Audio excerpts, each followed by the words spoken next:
Hello guys, it's Anastasia and welcome to Flawless Acrylic Application webinar. How are you feeling today? Let me know where you're watching from, even though I can already see that we have people from all over the world. Thank you so much for joining today. And by the way, happy Father's Day. I just figured out that today is the Father's Day in the US. So today we're going to talk about acrylic, and oh my God, I'm so excited, so happy to see you all here. We have a very hot summer day, so I might be a little shiny today.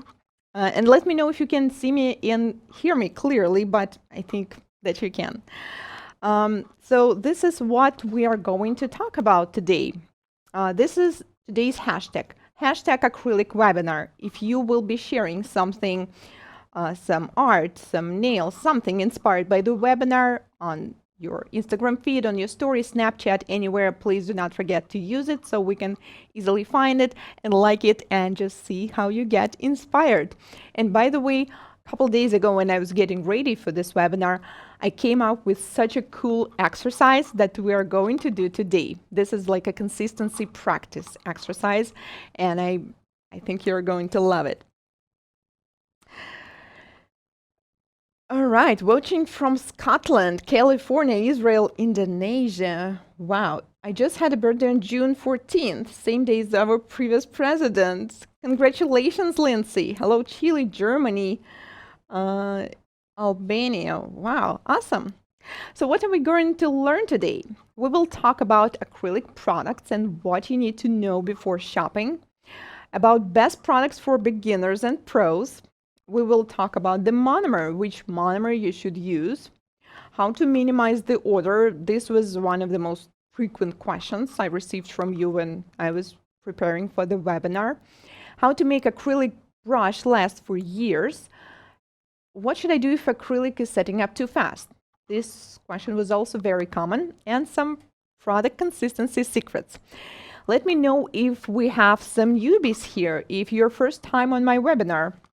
Because if you are, I will quickly run through very simple rules. So we are streaming through YouTube, and also you can watch the webinar at nailsproacademy.com. At the end, we're going to have a giveaway, and if you would like to participate in it, you need to log in through nailsproacademy.com, even though you can watch it both from YouTube and from our website. Besides these topics, we are also going to do acrylic application demo. Actually, I decided to do 2 demos, so please do not run away after the first one because there's another one coming up.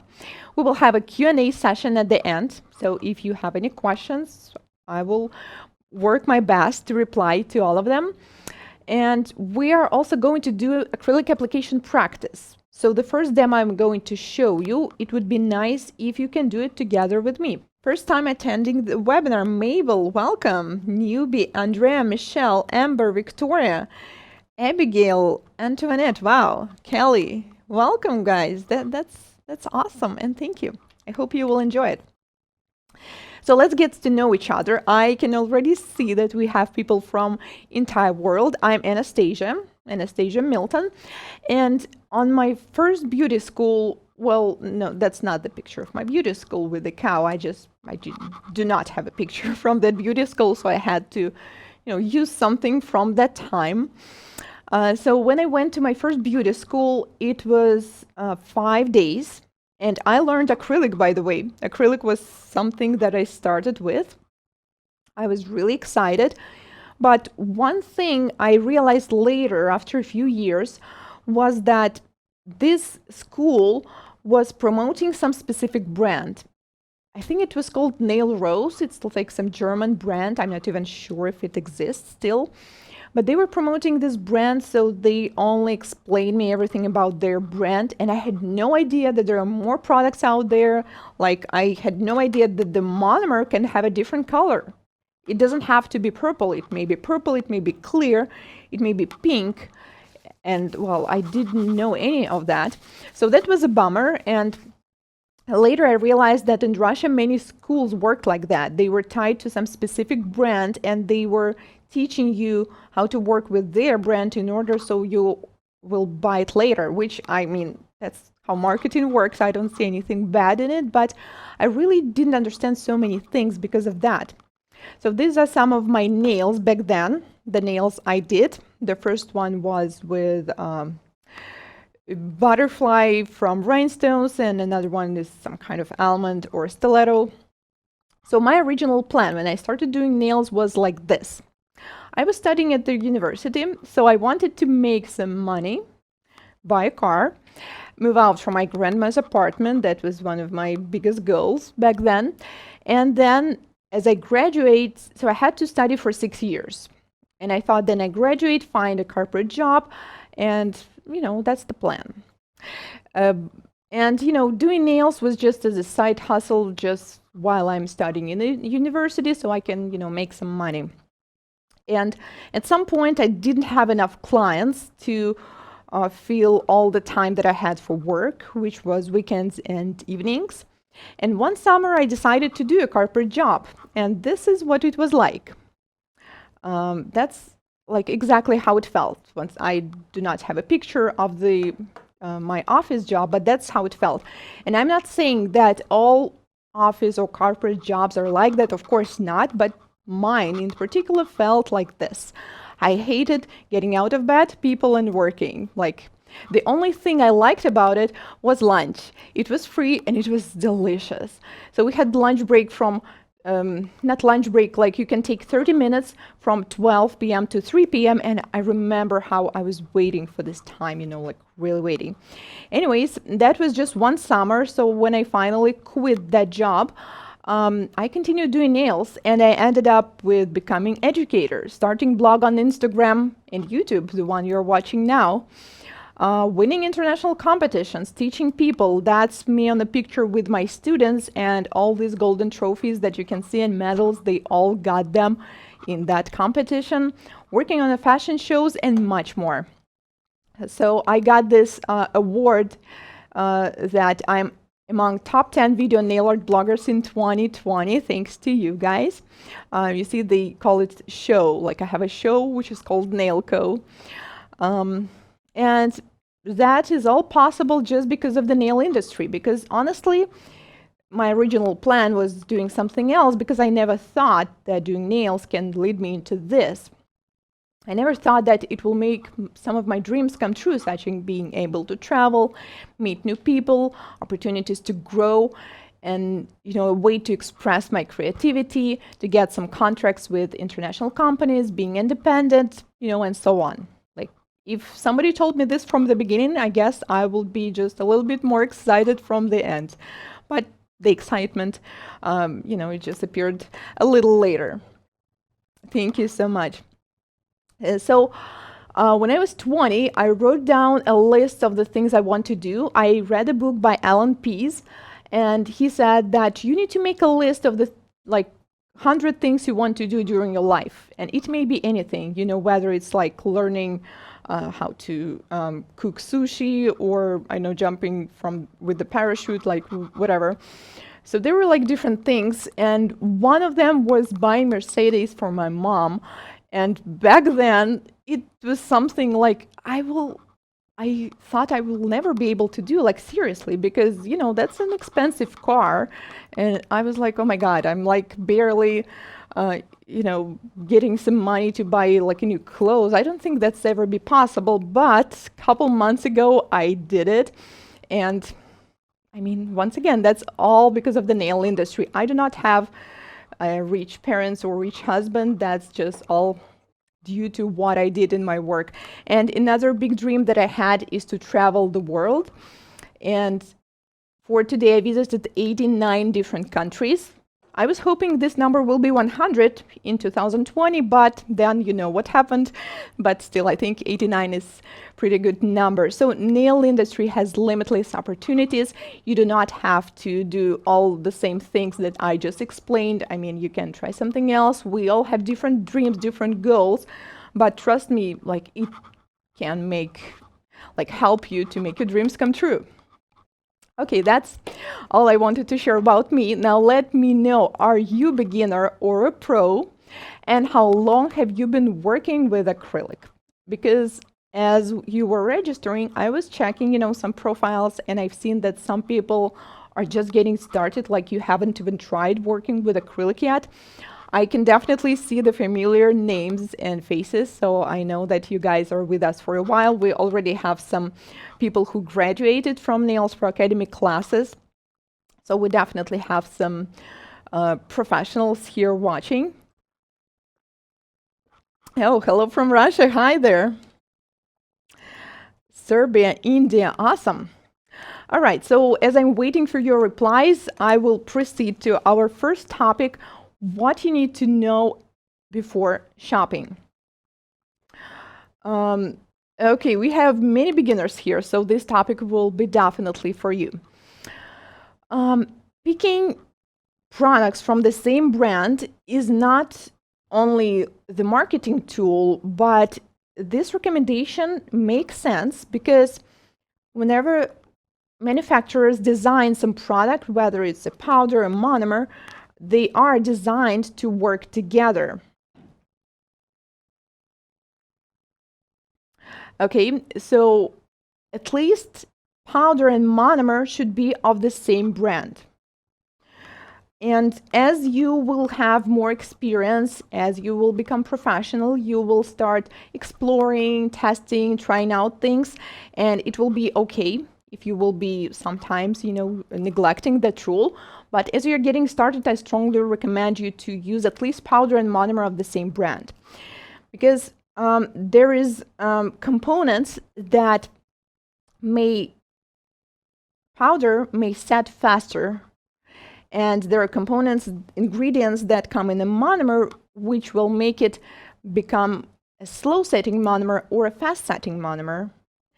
And if you will do the wrong combination, let's say you will take a fast-setting monomer and a fast-setting powder from a different brand, you may end up getting, a bad result. Then we have a brush and primer.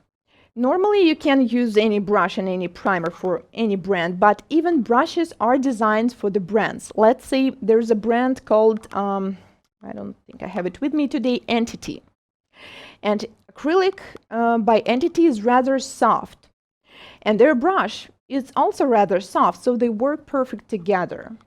While we have Supernail brand, and to sculpt Supernail, you need to press a little harder, and Supernail brush is also a little bit different. So even brushes usually are designed specifically for that product.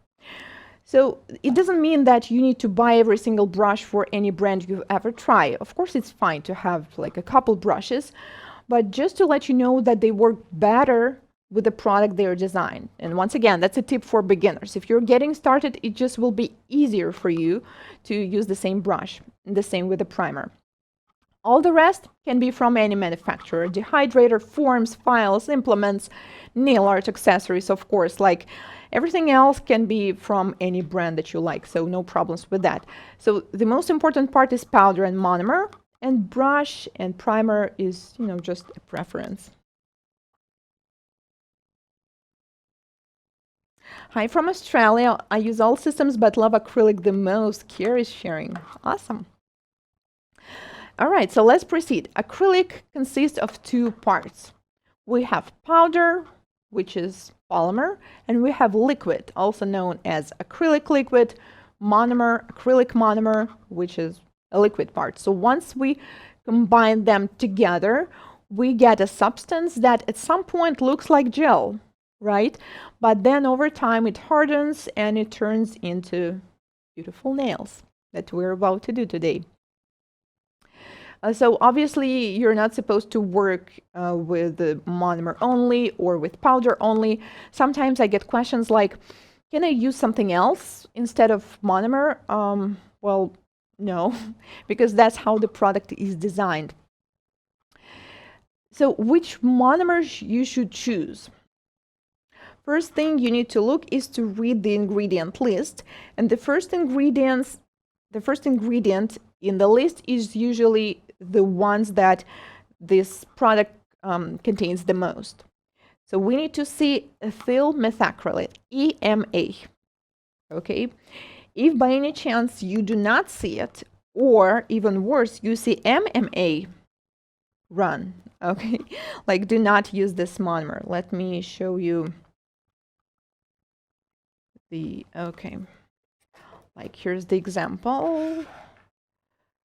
Okay, this is exclusive nail couture monomer, and we have ethyl methacrylate monomer. Okay, so it may be spelled out like this. Sometimes it's, oh man, this one is with a sticker.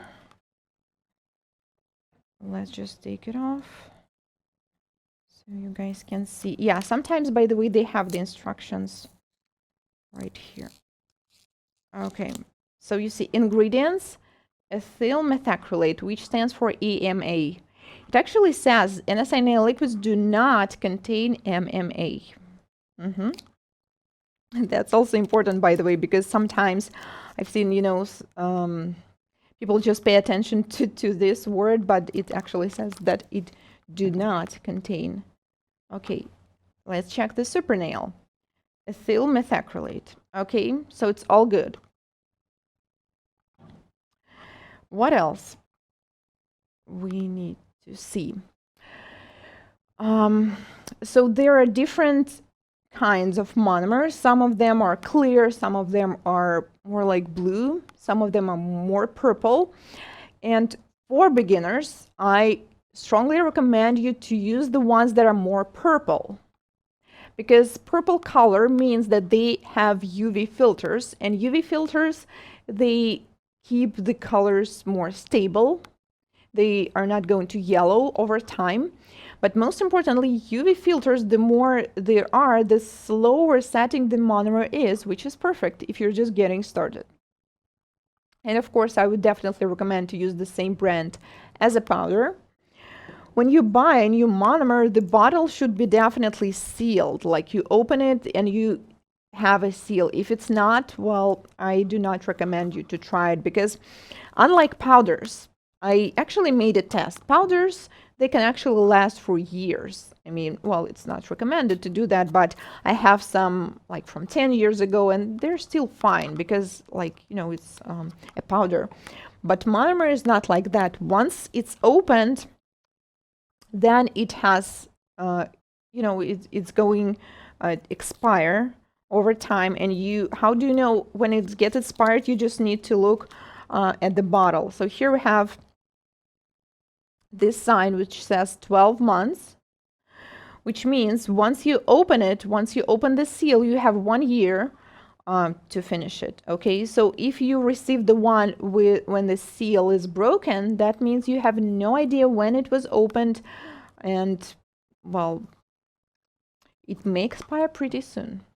Okay, and another important thing is MSDS sheets. This is the document that usually all brands are required to have. They usually have it on their website. I could find most of them on the website, but sometimes if you can't, you can just simply reach out to the company and be like, hey, do you have an MSDS sheets for your product? And they include all the ingredients that the product have, if for some reason you cannot see the ingredient list in the monomer. But honestly, from my experience, if the product do not have this ingredient list like printed on it, or like with a sticker on it, that's already suspicious.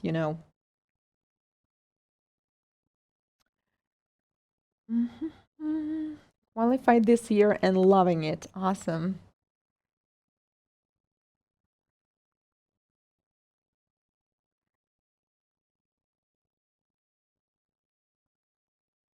If I have monomer with MMA, is there a safe way to dispose of it? Wow, Sophie, that's a good question, and I'm not sure that I can give you a proper answer to it.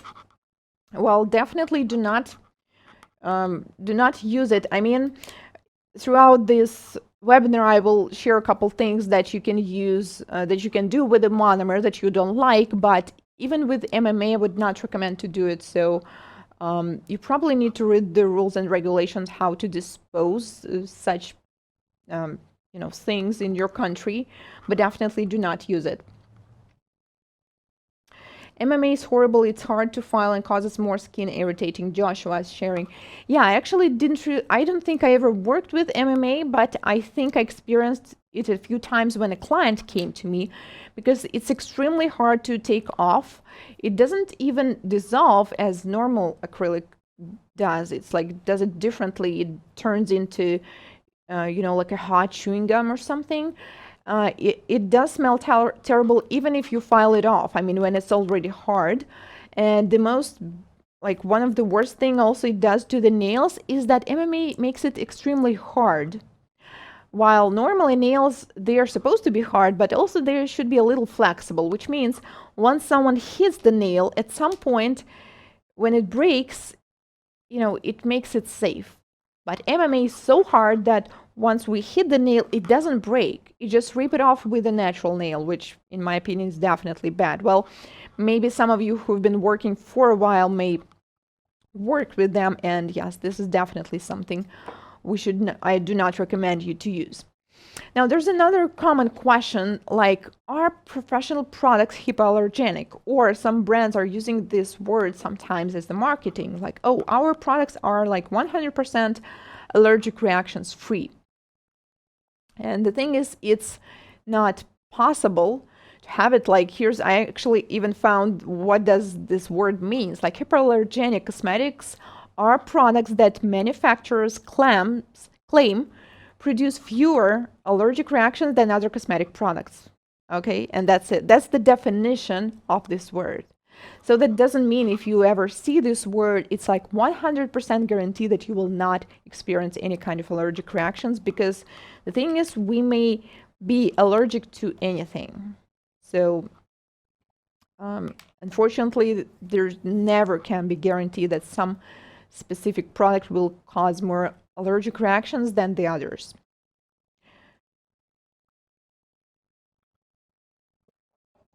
Let's talk about setting. So once we take powder and monomer, combine them together and create the beads, then we have around 1 minute, well, sometimes maybe 2 minutes, but not more than that, to create a nail out of it. And you probably noticed that different brands, they act differently. So we have slow setting monomers and we have fast setting monomers. Some brands require both. Let's say there is a brand called Entity. They have Signature monomer, which is a fast setting, and they have Success monomer, which is a slow setting. There are also, I know that NSI has different ones. The Super Nail has different setting monomers. There's Odyssey Nail Systems and many more. While most companies have traditional monomer that is, somewhere in between. And there are also powders. Most of them are just regular powders, but fast setting powders are usually called competition powders because they were designed to be used in the competitions. In a competition, you have a limited time to sculpt the nail. So if you work with product that is slow setting, it's going to be a disaster. Like, trust me. Just imagine you have 1 hour. You need to do all this, like product application, filing, shaping, buffing to a high shine, and the time is limited. And if the product is slow setting, there's just no way to do it in this time frame. That's why these powders are called competition powders. So normally in real life, we use traditional, monomers and regular powders. But if for some reason you feel like you want to work faster, then you can definitely try. Let's say Exclusive Nail Couture. So they have this pink monomer, which is a faster setting monomer, even though it's not called like this. But Max Estrada, who created this, he shared this information, and I tried it, and it is faster setting. So, which means this one is good if you already have some experience with the monomer, but if you're just getting started, I recommend you to use the traditional one.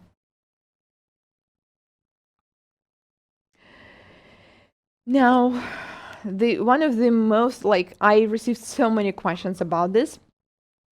Acrylic is setting up too fast. What should I do? So once we combine powder and monomer, the reaction of polymerization starts.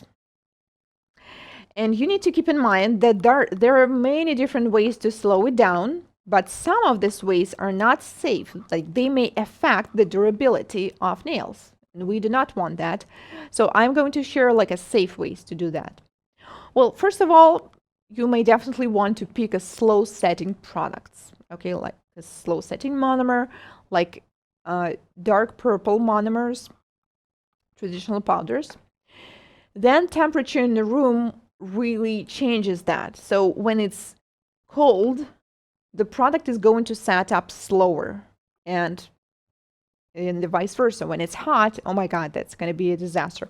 One time we had this class for beginners, acrylic, and it was so hot and air conditioning was broken. And you guys, poor girls, they were struggling. Just imagine they're just learning, they're taking their first beads in their entire lives, and it is so hot they can just hardly do that.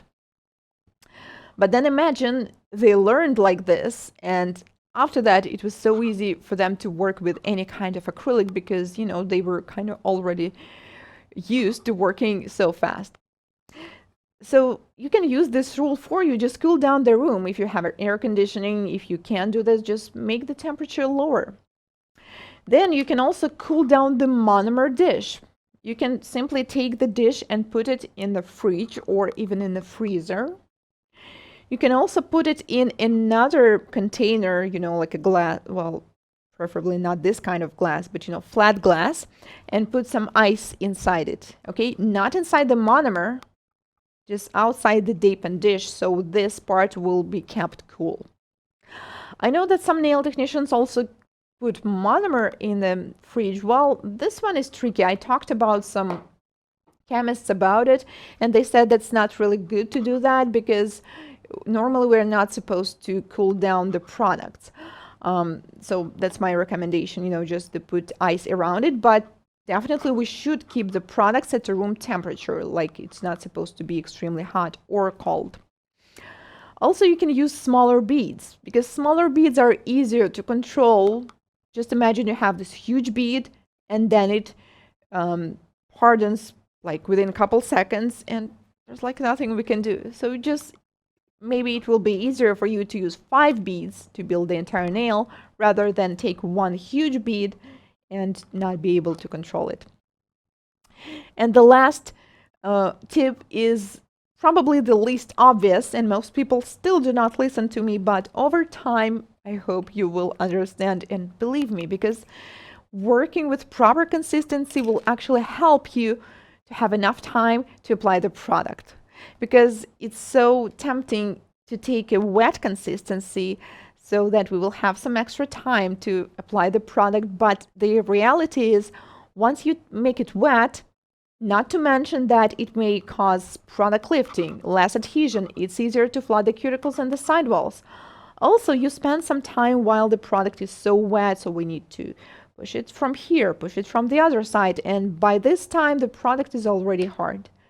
When you use the proper consistency, you just place the bead and you have, you know, you don't have to rush anyway, just patiently, calm, in a calm manner, just apply it on the nail.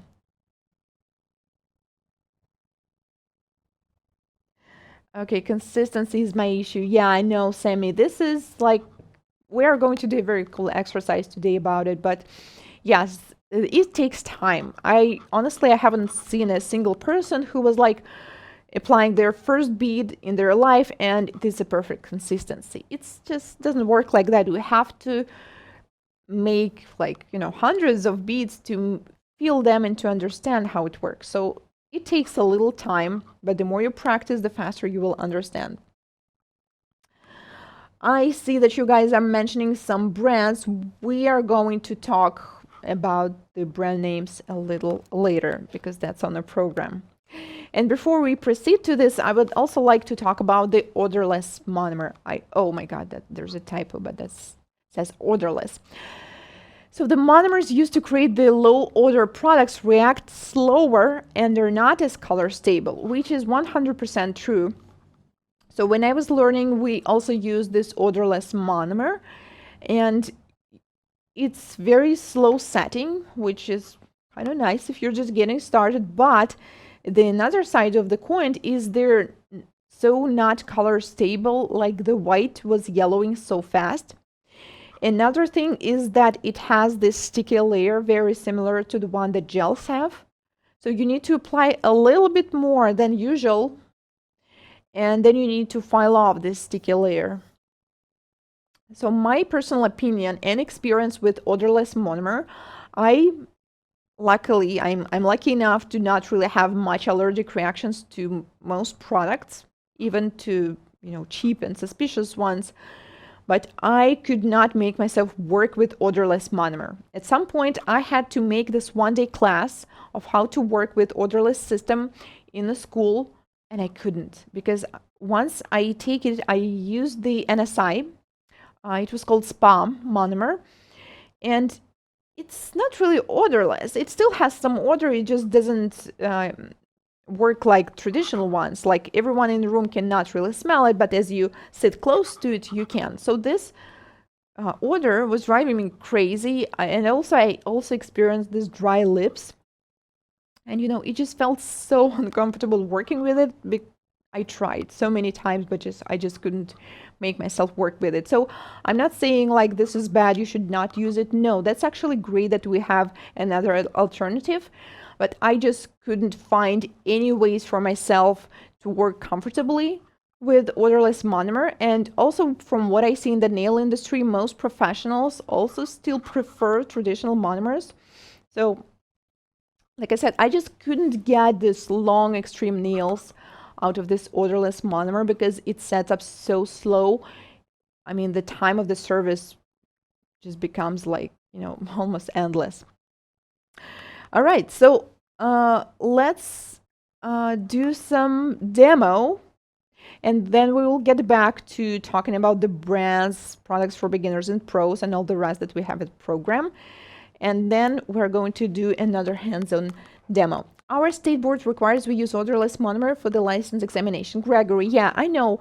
Well, it's like when you're learning to drive, like, to pass the driver's license, we just need to pass that exam. So we need to do certain things. But once you do that, then you drive the car, I don't know, and listen to the music at the same time. So yeah, nobody will make you use this odorless monomer once you graduate, right? So I think it's still a good experience, to be able to work with different products. And then once you pass through it, then you can use whatever you want.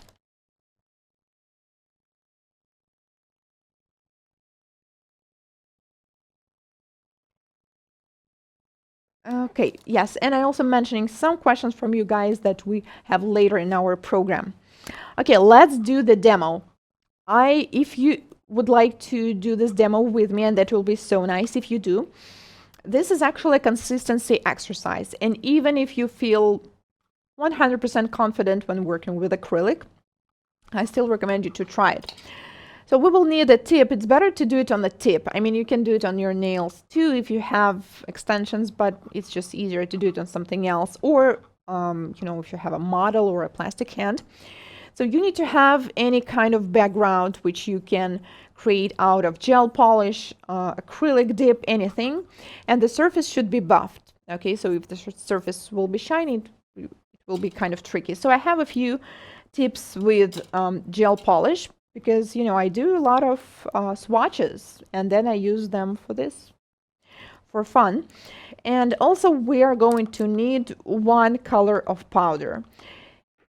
Quick tip, it's a bit easier if you use white, but if you do not have white, then it's fine. I'm using the Valentino ones. There is no certain reason for it, but that's a good brand, so I decided to take it today with me. And then I'm going to use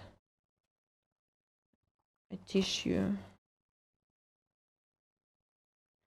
All right, so as you're getting ready to do this demo with me, I will set up the table. Okay, so, and there's also one nail missing on my hand because we are going to do this design later, but let's get back to the exercise first. Okay, this is the tissue.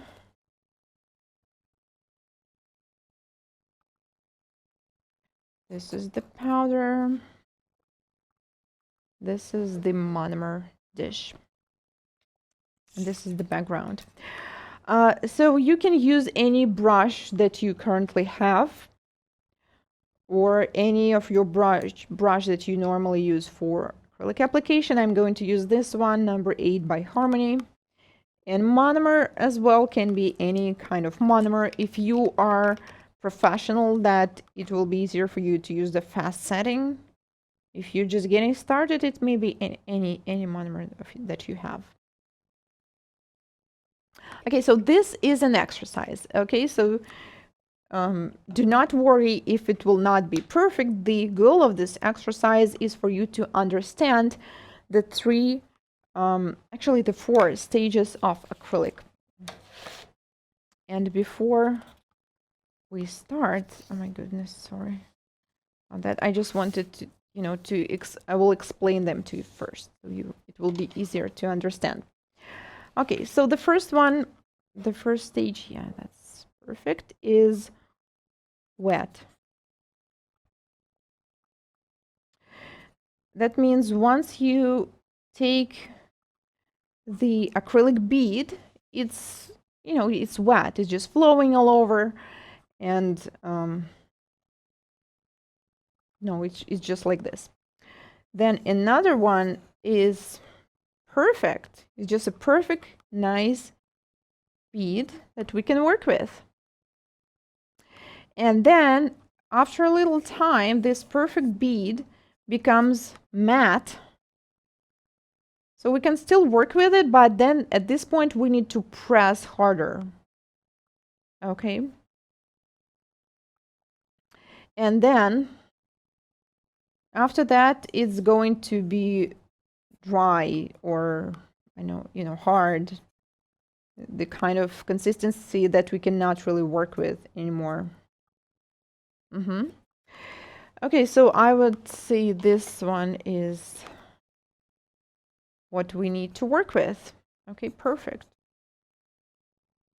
And now, as we're doing this exercise, I also would like you to pay attention and to feel all these 4 stages of acrylic, because they will come eventually. First one, then this one, and this one. And well, this is the perfect one. These 2 are the ones that we need, and the ones that you need to practice to be able to get to this consistency like faster. Okay. If it's confusing and you're like, oh my God, why is this like a triangle and this one is a circle? You do not, no worries.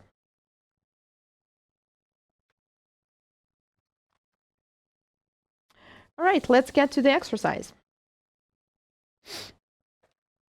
So once you pick a bead, usually the first one, remember, is wet.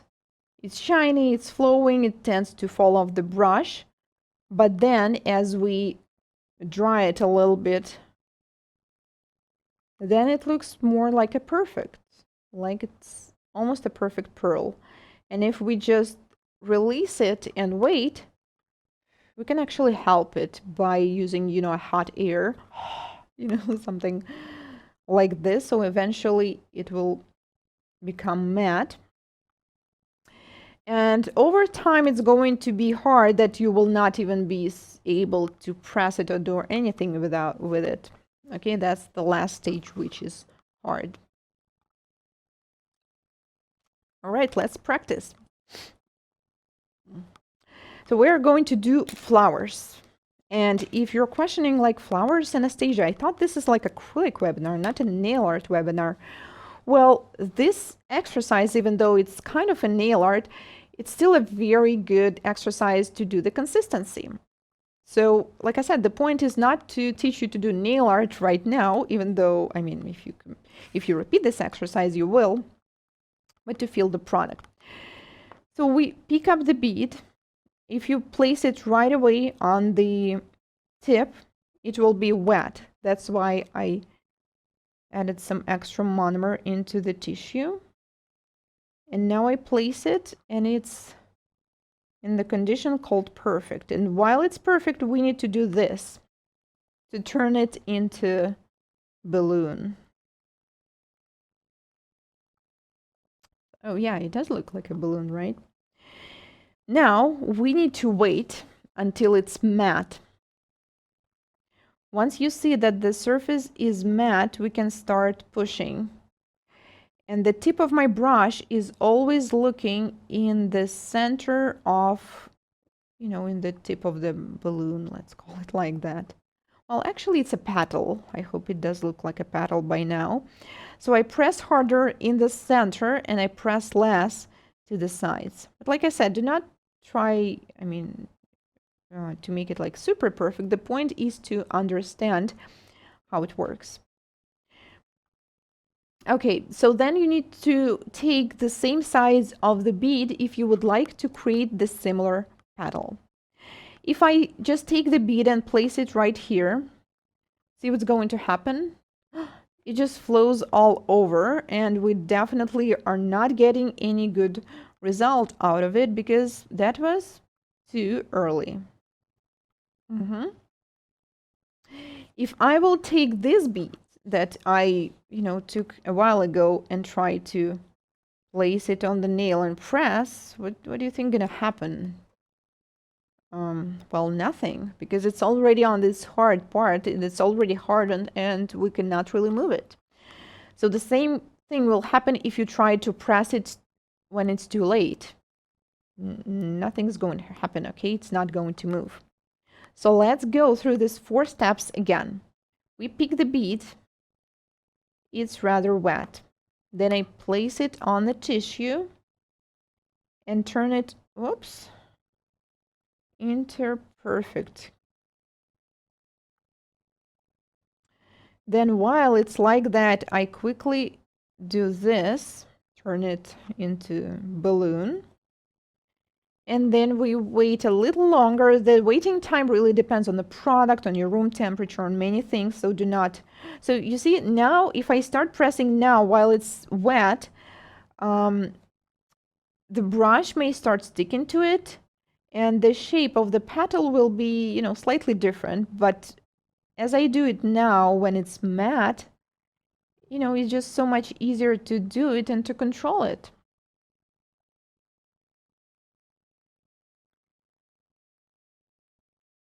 So if you already feel confident by picking up the beads doing petals, you may also challenge yourself to create the, let's say, petals of the same size.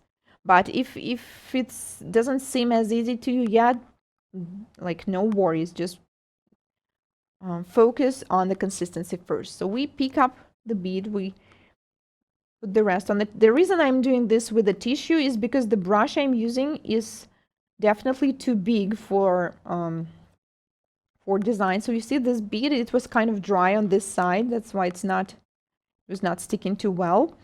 So it's just easier for me to achieve the proper consistency like this. But you can also use like a thick brush which has less monomer in it and take the bead like this right away. So once again, while it's a little wet, we do this. Because if you will wait a little longer, it will not be as easy anymore. If I try pressing it now, well, it's not really gonna work very well. You see, the shape is not as good. And by the way, you see my brush, I probably need to change it soon. I mean, it's fine, but still the point is not as sharp. And the good thing when working with tips that you can move them around like how you want it. That's why I recommend to do this exercise on the tip first. So it's up to you how many petals to create. I decided to do the 3-petal one. You may do all 5, like doesn't matter at this point. And also you don't have to press that hard in the center. I just prefer this kind of flowers when you can see the background, but it's optional once again. So this is the exercise. We can, to do the center of the flower, just to finish the exercise, you can use rhinestones. Or if you want to challenge yourself a little bit more, then you can try picking up a really small bead. And to make it look like a sphere, we need to do the proper consistency. For such a small bead and such a big brush, it should be almost dry, okay? If it's if the brush is too wet, then there's no way you're picking the proper consistency bead. So this is what proper consistency means. You place it and it's not falling off. I mean, it's not turning into flat ones. It just keeps its shape. And we can just leave it like that, or we can do a little hole in the center, and then it will be a different kind of flower. So it's up to you which one you want to try. But this petals thing, once again, do not focus on their shape or something. I just want you to feel all these steps. Okay, let's repeat. So once it's wet, you do not release it. Once it's perfect, you place it on the tip and quickly do the balloon shape, like a drop shape. Then you wait until it's matte. And when it's matte, you keep the tip of the brush in the center and press the petals. Most of the pressure goes here. So this is the angle that I'm doing this with. The tip of the brush is pressing harder while the rest of the brush, you know, the body is doing it softer. Does the monomer smell get really overpowering because you're wiping on the tissue, Sarah? Sarah, that's a great question. Well, the smell of the monomer stays the same regardless of how you use the tissue, but most people think that they need to avoid this, like a dish with a monomer, which is, I mean, kind of true, but really most of the vapor is staying in the tissue. Okay, so that's why you need to utilize the tissues as soon as possible. So we're going to talk about it really soon. I'm on a cabin on an island right now, so no exercise for me. Alinda, wow, you are watching us on some island? That's cool. Even though I still have a huge bag of gels and polygels with me, but no acrylic. Oh, that's fine. I'm pretty sure we can do all this easily. This is out of my comfort zone, still trying to get my beads right with the ratio powder and monomer. Gayla, well, I still recommend you to try it. Like I said, do not make it your goal to make this perfect flower. Just try anything of the petal just to feel these 4 things. Because for me, honestly, when I was learning, not in my first beauty school, there was nothing like that. In that one, later, when I was attending another class, which was for beginners again, and they taught me this kind of nail art, I didn't do good, but at least it helped me to feel the consistency of the product, if that makes sense.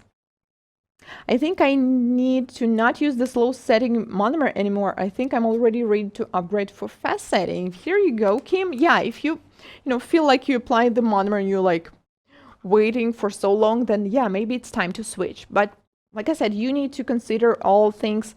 Sometimes some brands have color acrylics that are really slow. Glitter acrylics also usually slower setting. Only one of my petals looks halfway decent. This is a good exercise. It will help tremendously with my ratios. Yes, Kim, thanks. And if you would like to share what you did, feel free to do that at nailsproacademy.com. You can upload the picture in the chat and I will see it right away. So there's the link under the YouTube video. If somebody is willing to share, I'm open to it and I will see it like right now. And by the way, oh my goodness, we have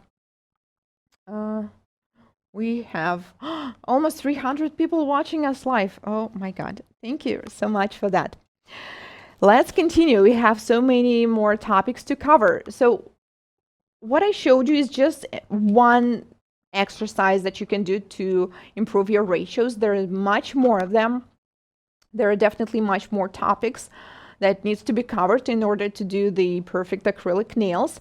And later today in this webinar, I will be presenting you our new updated acrylic sculpting for beginners class. Well, it's not really new. It's been out there for quite a while, but I usually update it, like I add new lessons, I remove old lessons.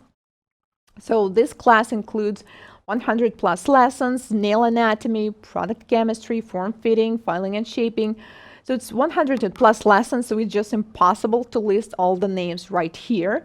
But most importantly, besides this kind of exercise, it includes live teacher graded assignments and certificate of completion. But we'll get back to it soon. Let's proceed with the product consistency.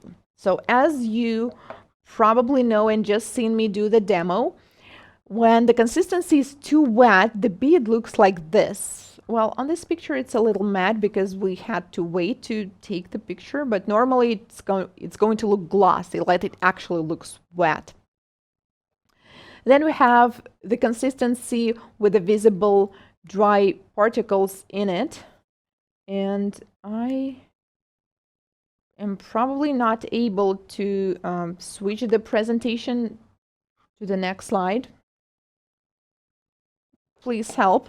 And while we're waiting for help, let's use our imagination. So how can you actually picture a dry bead in your hand, in your head? It looks like a bead with the visible powder particles in it. And once you apply it on the nail, this powder stops falling off. And, it's just not going to, be easy to be applied. Is it working now? Yes, that's the one. So when we're working with the dry bead,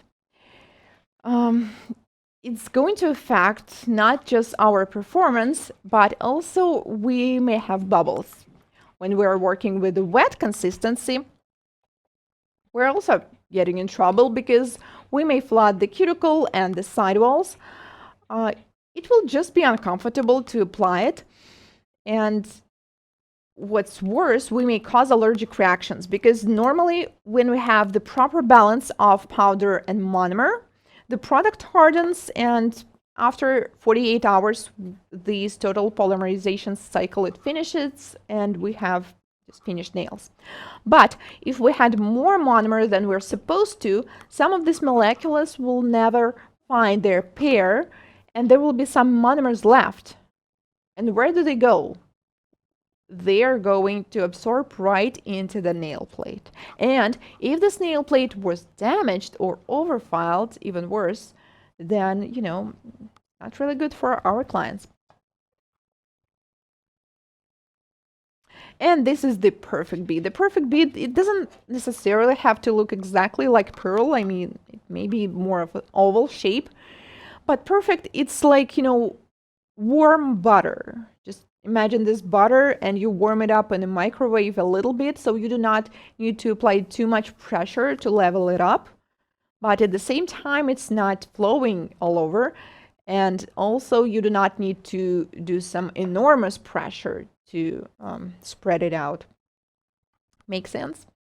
All right, we have Pallavi sharing her white flowers. Oh my goodness, good job. Really nice. 5 petals, thin center of the flower. Very nice. Good job.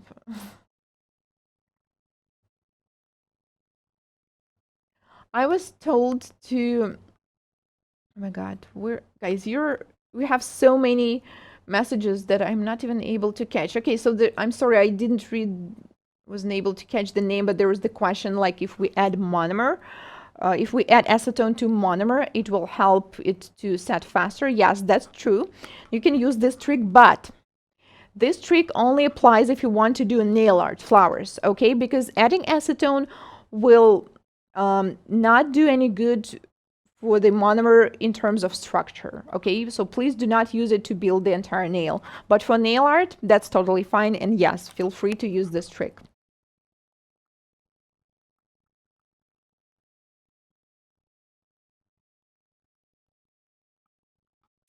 All right, let's proceed to the next one.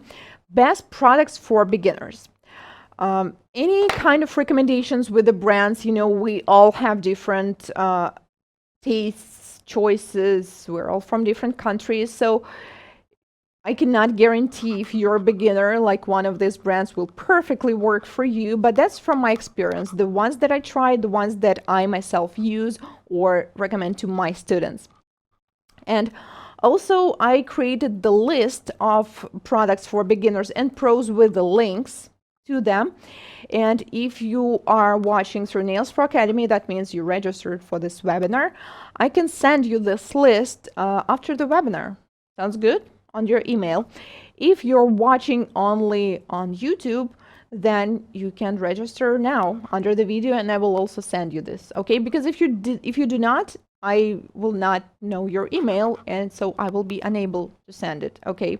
But you can also do the screenshot right now if like you don't see any problem with searching for these brands by yourself. Okay, and then I wonder why it's not working. Well, maybe Anastasia, because you are breaking everything. Oh my God, it is getting so hot in here, but let's continue. Then we have best products for pros, and some brands may repeat. So I noticed that some of you were asking about Valentino brand. And yes, I can definitely recommend it to you. I like their traditional colors. I like their like clear. I like their color collections. And even though I added this to pros, it's for beginners, it's also fine. I would say it's medium setting. Then we have Entity, Exclusive Nail Couture, Young Nails, Model 1 Stones, C&D, Easy Flow, and Glam and Glitz. Oh, and we have more from Eman. Wow, perfect. Like, good job. This white petal on brown is just gorgeous. Wow, you guys are so talented. Are you sure you needed this webinar? I'm using Saviland. Oh yes, actually we are going to use this one to do these nails today. Does anyone know if Keroska and Glam Glitz are the same company? Yes. All right. So how to minimize the odor? Another very frequent asked question. So first of all, you need to use good absorbing tissues. Also, utilize them regularly. I did not take this can with me, but in our school we have this plastic can. Well, they're not really trash cans, but we use them as a trash cans. I believe they're designed for food because the lid is super tight, so once you close it, everything is locked, including odors.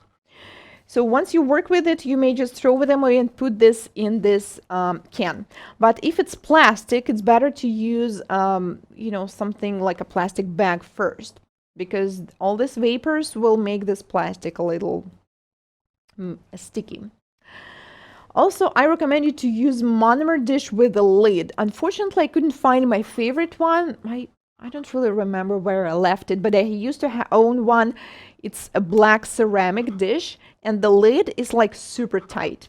So also it's a good one. But, there are just others that you can close. And I noticed there was the question of if it is better to use a glass dish compared to the plastic one. Definitely. Because, yeah, I do have a plastic one, and this one actually has even a better lid. But you need to keep in mind that monomer, it will soften this plastic a little bit, and also over time it's not going to look tidy. So I definitely recommend glass or ceramic ones, or I've seen metallic ones. They're usually more expensive, but they're still good. The shape doesn't matter as much. Just use your style. So what else do we need to know? When I mentioned good absorbing tissues, what are the best absorbing tissues in the world?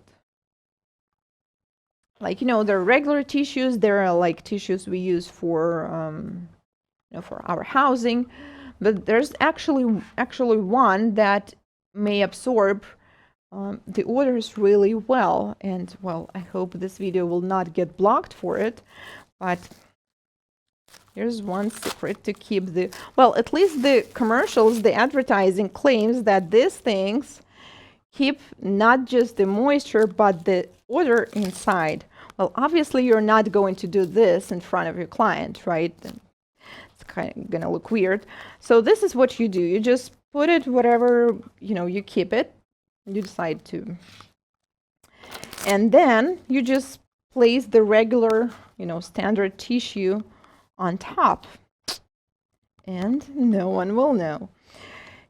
Because it really does absorb it really well, and it does keep the odor really good. Well, I'm not saying like you're not going to feel the odor like 100%, but this trick works very well, and I strongly recommend you to try it and to use this. So once it's done, you need to dispose, all tissues that has monomer in them as fast as possible. Well, first of all, use the plastic bag, and like I mentioned, use this closed cans with the tight lid, and just throw it away.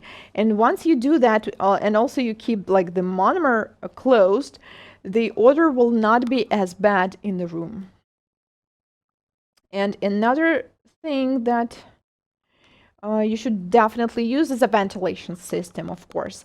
I used to rent a room in the salon, and it was downstairs, like a basement, so there was no window, but the ventilation system was so good and so strong that even people, like new people who come in, they couldn't feel that I'm working with acrylic here because it was like really good. So if you are able to do that in the place where you work, that's also is going to to help you. Great. Gregory's saying, I don't think I'll be using the trick. Well, yeah, but it works, guys. And by the way, how do I know this trick? From the fellow nail technician guy who used to work in our school. He actually told me this trick, so I mean, why not? Okay, we have a picture from Natalie Harrison, and wow, I like that flower with the silver inside it. Good job. So yeah, you definitely can understand the consistency and the shape of the petals. It's like so consistent, very well.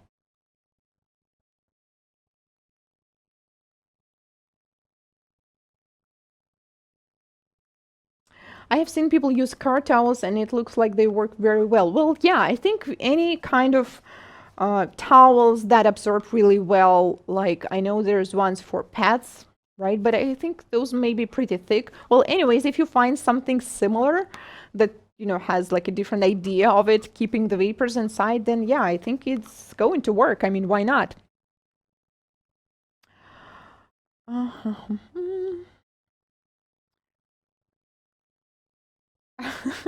Are you buying for your girlfriend? No, it's for me. Yeah, then that's really funny. And yeah, I actually had this episode once, like I was in a drugstore, and yeah, they sell pads in the drugstores, and there was the line, and there was the guy behind me, and I could tell he was so nervous, like like really, and I couldn't understand why. I mean, there wasn't such a long line, and maybe it's something personal. And then he went to this cashier after me, and I stayed because I had to look something on my phone, and he said something, and this cashier comes, and she's like, do you need the one with the wings or without?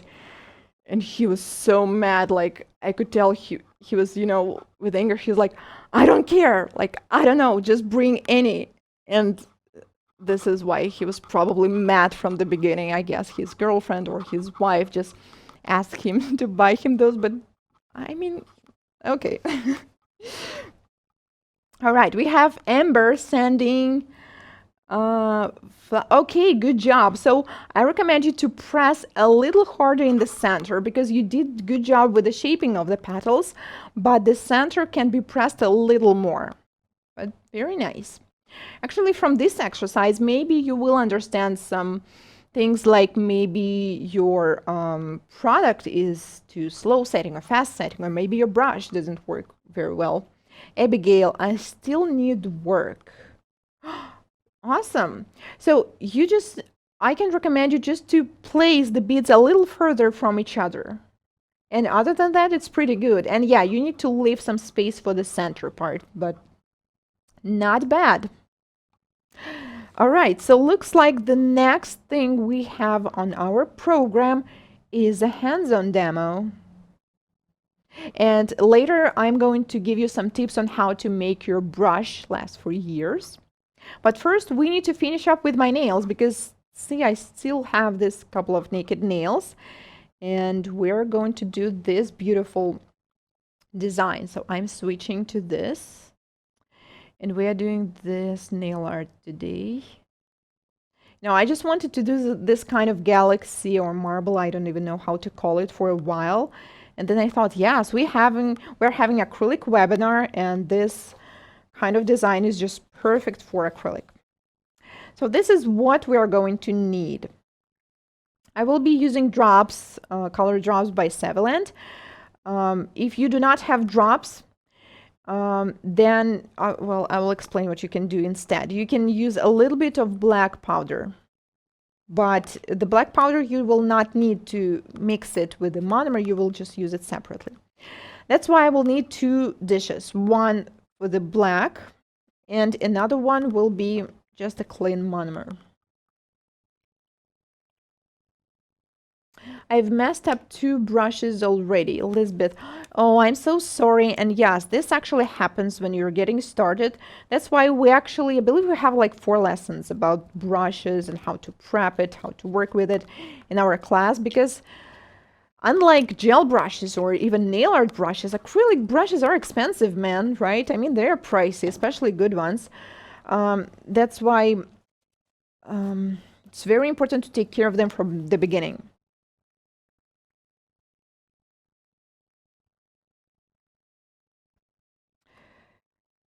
Okay, so yeah, it's probably too early for the monomer. Well, I already did some prep for my nail, but I still need to do a little bit more. So I just took off the product and I filed it. So I will just quickly take off the surface shine because, you know, it's been the entire day since I did that. So obviously I need to do that again. This is the 180 grit file. I'm not applying too much pressure. Even though I have to admit, usually I'm a bit more rough, less gentle with myself than with my clients. Well, I guess we're all like that. Okay, that's enough.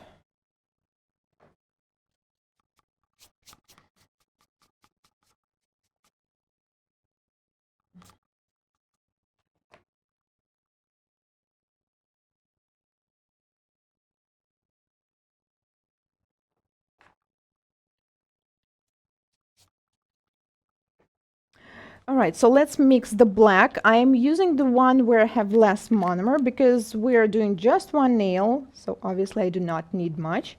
I will just, I'm sorry, I'm blocking the view, but these drops are so tight. I have to press like really hard to get some drops.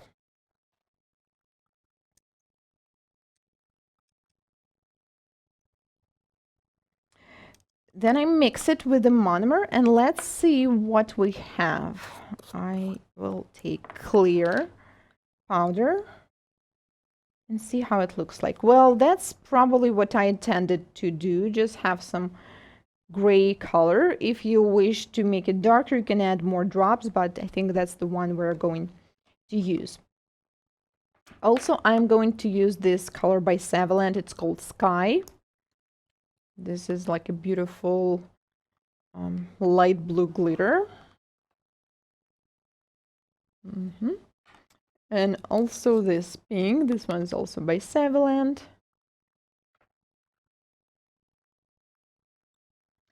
And these flakes. These are like multicolor hollow flakes. And probably that's it. Yeah, I believe I don't need anything else. So then I feed the form, and as I feed the form, I just realized that there's something missing in my bag today. So I forgot to take dehydrator and primer with me. Well, it's not going to be a problem for our demo. I mean, we will just keep going with it. And actually, you know what we can do? I will just do it without it. And then I will share how long did it last. Because normally if you do the prep properly, it's still going to last. So yeah, that's what happens when you keep too many things in your head. And, you know, do too many things before the webinar. So I think we're going to do the matching shape, which is almond. That's why I will be placing the form a little bit downwards, not too much, on my nail. So when you place the form, one of the most important parts is this view. We should not have gaps. Well, this gap is not going anywhere because my natural arch of the nail, it's well, it's flatter. I mean, it's more like a U shape. But other than that, we're not supposed to have too many gaps. Then we need to check it from this view. If it's straight, if it's not going anywhere. And then I'm going to make it narrow. I always do it like that. It looks like a stiletto now. Whenever I'm doing almond shape or any similar shapes. Okay, let me see which view will be better for you guys. If I do it like, no, probably let's do it like this. Okay, let me see how I should position everything so you will see all the small details.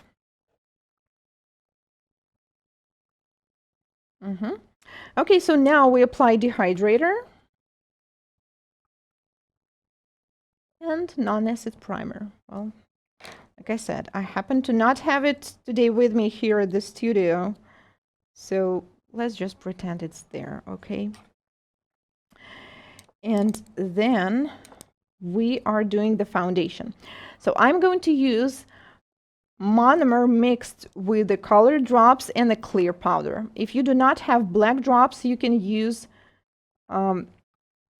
black acrylic, but you need to apply just a very thin layer so it will be a little transparent. Also, when you're using color drops with acrylic, I recommend you to use a different brush, okay? Do not use your favorite brush with it.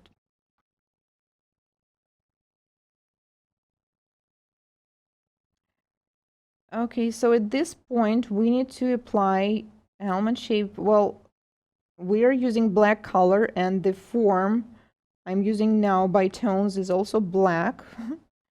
So it will be a little tricky.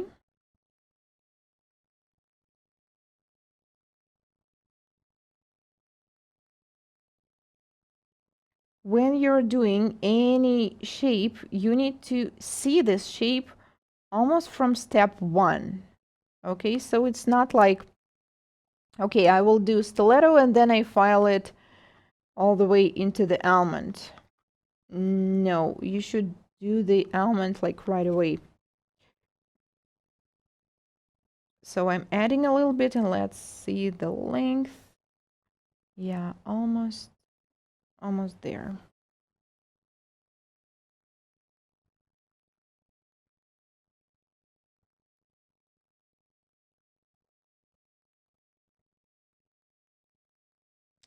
Yeah, as the product is curing, I'm not able to read your comments at this moment, but I will look through them later, okay? Because, yeah, we do not want any acrylic to be at that stage, remember, when it's already too hard to do anything with it.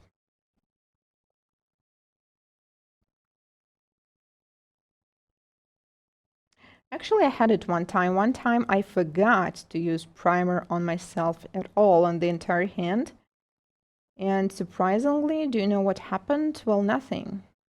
So, like I said, it doesn't mean we should not use it like at all, but sometimes, you know, it's because it's not going to work with everybody. With clients who have, you know, oily nails or, you know, like damaged nails, yeah, it's definitely going to cause problems. So now we are going to apply a clear on the nail plate, and we need to do it anyways because I do not recommend applying any color directly on the nail plate. Well, other than cover, white, like basic colors. But glitters, dark colors, better not to do that. Also, when you will be taking the product off, it's better if you have like a clear foundation underneath. Also, if client will wish to change the color later. So this is a very like thin layer of the product.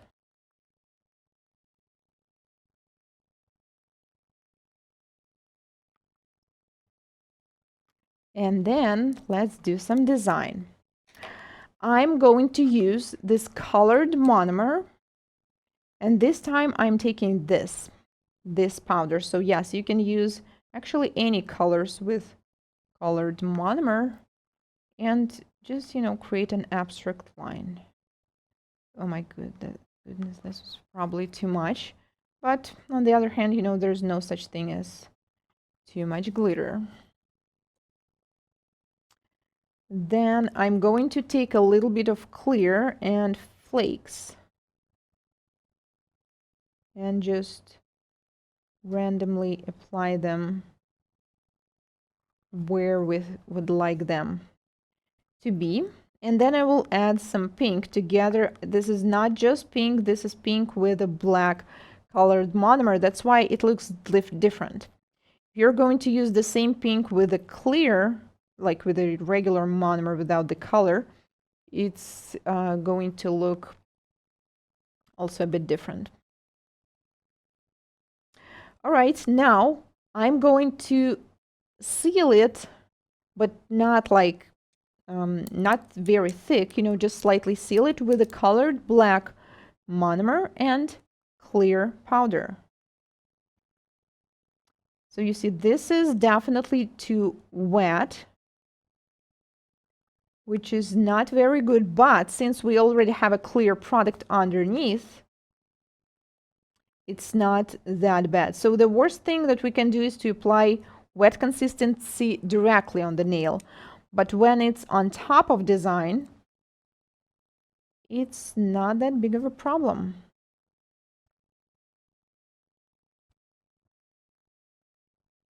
So I see that some product is missing here, and I added. So once we seal it with the black instead of the clear, we have some kind of veil. I don't even know how to call this, but it looks kind of nice. I just really like this look as I was practicing this design a couple of days ago. And if you want to make it darker, you can just use more color drops in the monomer. Just feel free to do that. So I'm going to seal it all the way from the cuticle. And then I'm going to add a little bit more flakes and these colors, but this time I'm going to use them with a clean monomer. So they will be brighter. And I'm not taking too much because I do not intend to cover all that we have underneath. I just want to add some shine on the top. So when you do it like that, you will have a look like this is like a three-dimensional design. Like we have something underneath, then we have something on top. I don't know if this makes sense. But this is what we intend to do. Okay, so looks like the product underneath is already set. Well, you don't have to take off the form, by the way, at this point, but I just decided to. And it is hard to stop, especially when it comes to adding glitter, but we need to at some point. And then I'm going to seal it only with a clear, because I would like these things on the top to stay clear. If you will do this with a black instead, not with a clear, then you will have like a darker version of the design, which is, I believe, it's also nice. It's just like a different style.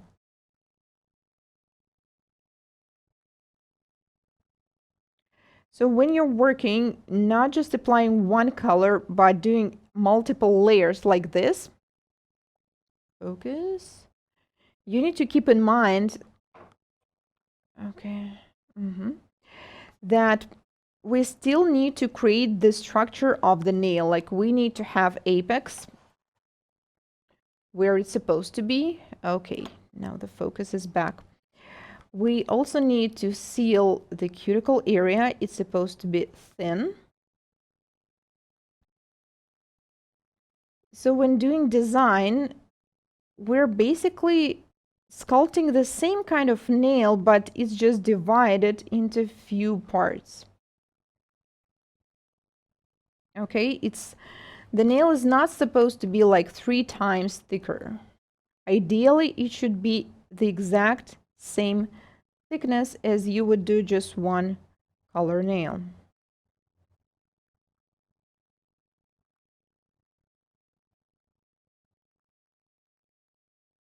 All right, and then I will quickly view the nail from all of the points.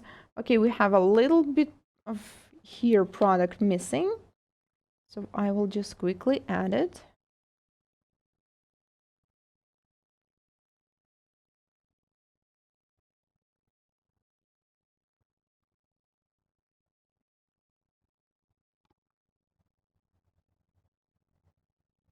All right, well, it looks kind of interesting when it's matte too. What do you think? All right. Then we can slightly pinch it if you prefer. Actually, look at this C curve. We already have it regardless of pinching because it's all about form fitting and application. You make it look so easy, little Sarah. Well, this is the trick. Once you feel confident about something, it will be easy and feel easy for you too.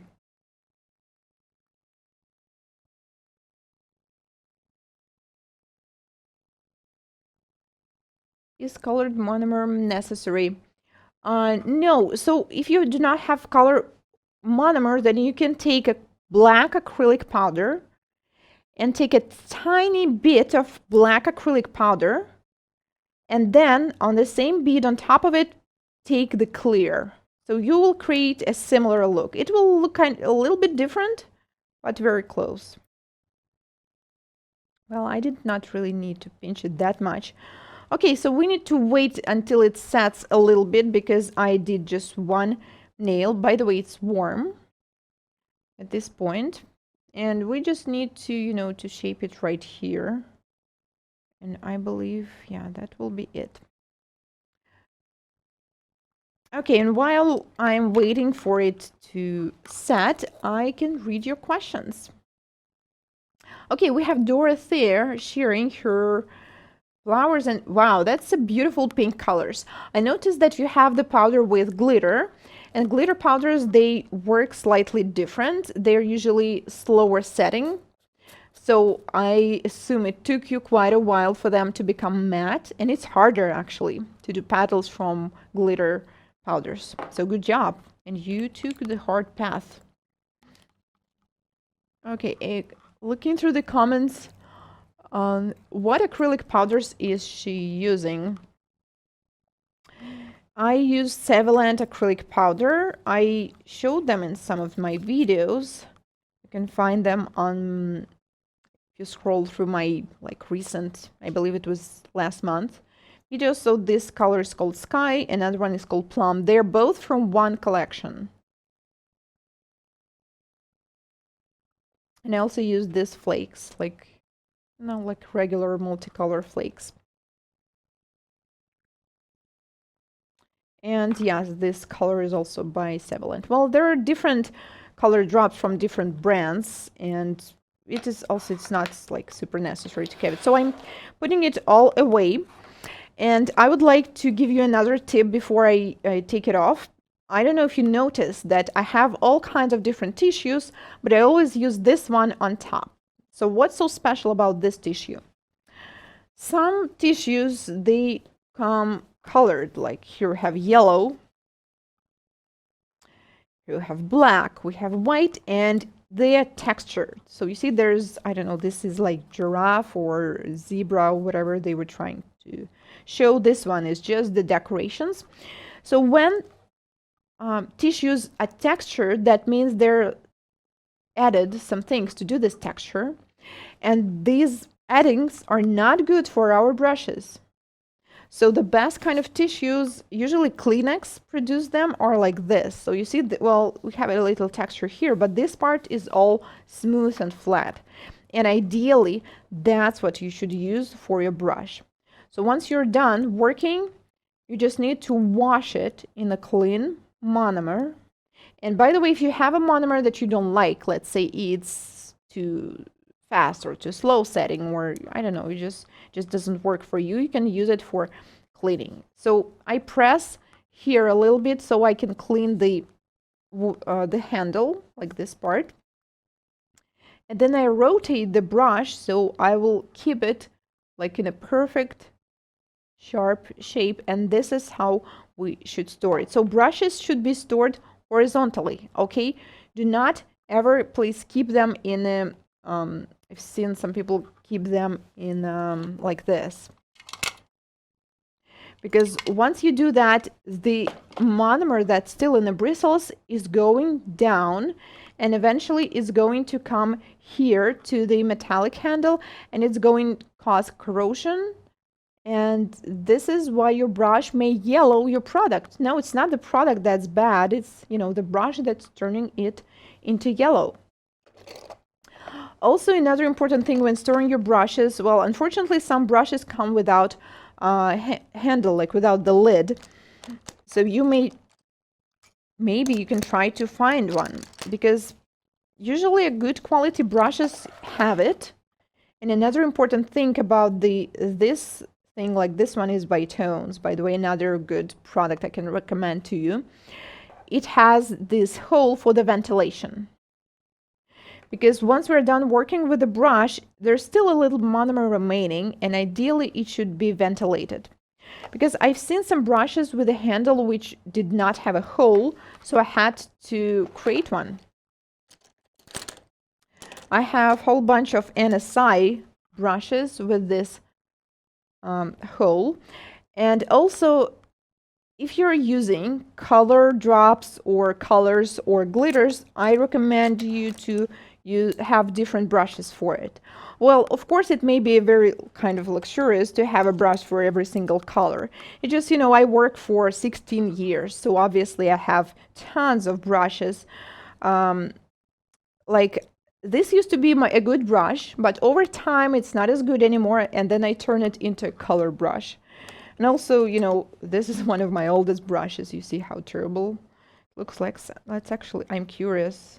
Well, yeah, you see it's not sharp anymore, but it's still not bad. I mean, we still can use it for something. So you always need to have your good brush, like your clean brush that you use for product application, for clear, for pink and white.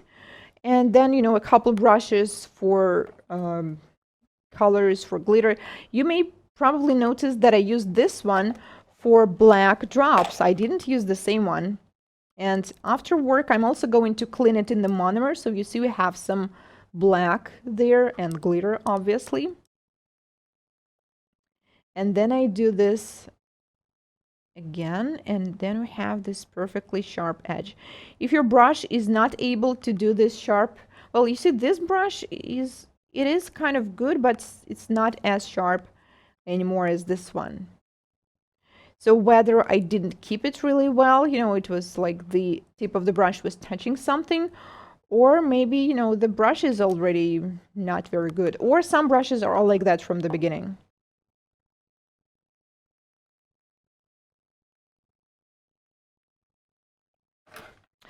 All right, so I need to do a little filing and shaping, and as I do that, I am going to read some of your questions if you have any.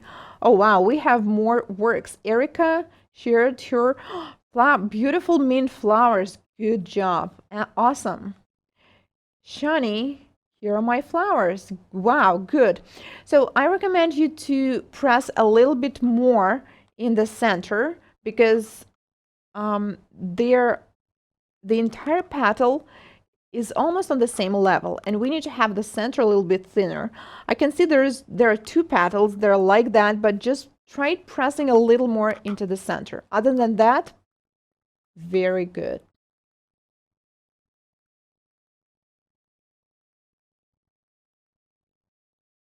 Okay. How bad is it for your health? Is the monomer smell while you breath it often as a nail technician? That's also a very good question, and I'm very careful with the questions like this because, like, I'm not a doctor. I don't really think I am qualified enough to properly answer them. But all I know is that dust that we're breathing and many other things are also not very good for our health. So it's all about how we protect it. So we definitely need to use mask wherever we work. Like webinars are the only time when I do not use it, so you will be able to hear me. But even when I record my regular YouTube videos, I'm always wearing a mask. I'm always wear gloves. You can also see it in all my videos. Like ventilation, disposing like acrylic tissues right away, you know, all these things. If you follow all these rules, I believe it will be minimized.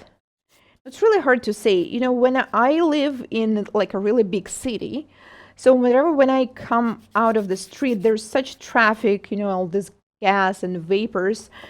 It just, I don't know, it also feels like it's also not very good for our health. So I think if we use all the protective measures available to us, I believe it's not that bad. Well, what I say, if it's not forbidden, right? I mean, if it would be that dangerous, I believe it will be not allowed to use it by now, right? So that's my opinion.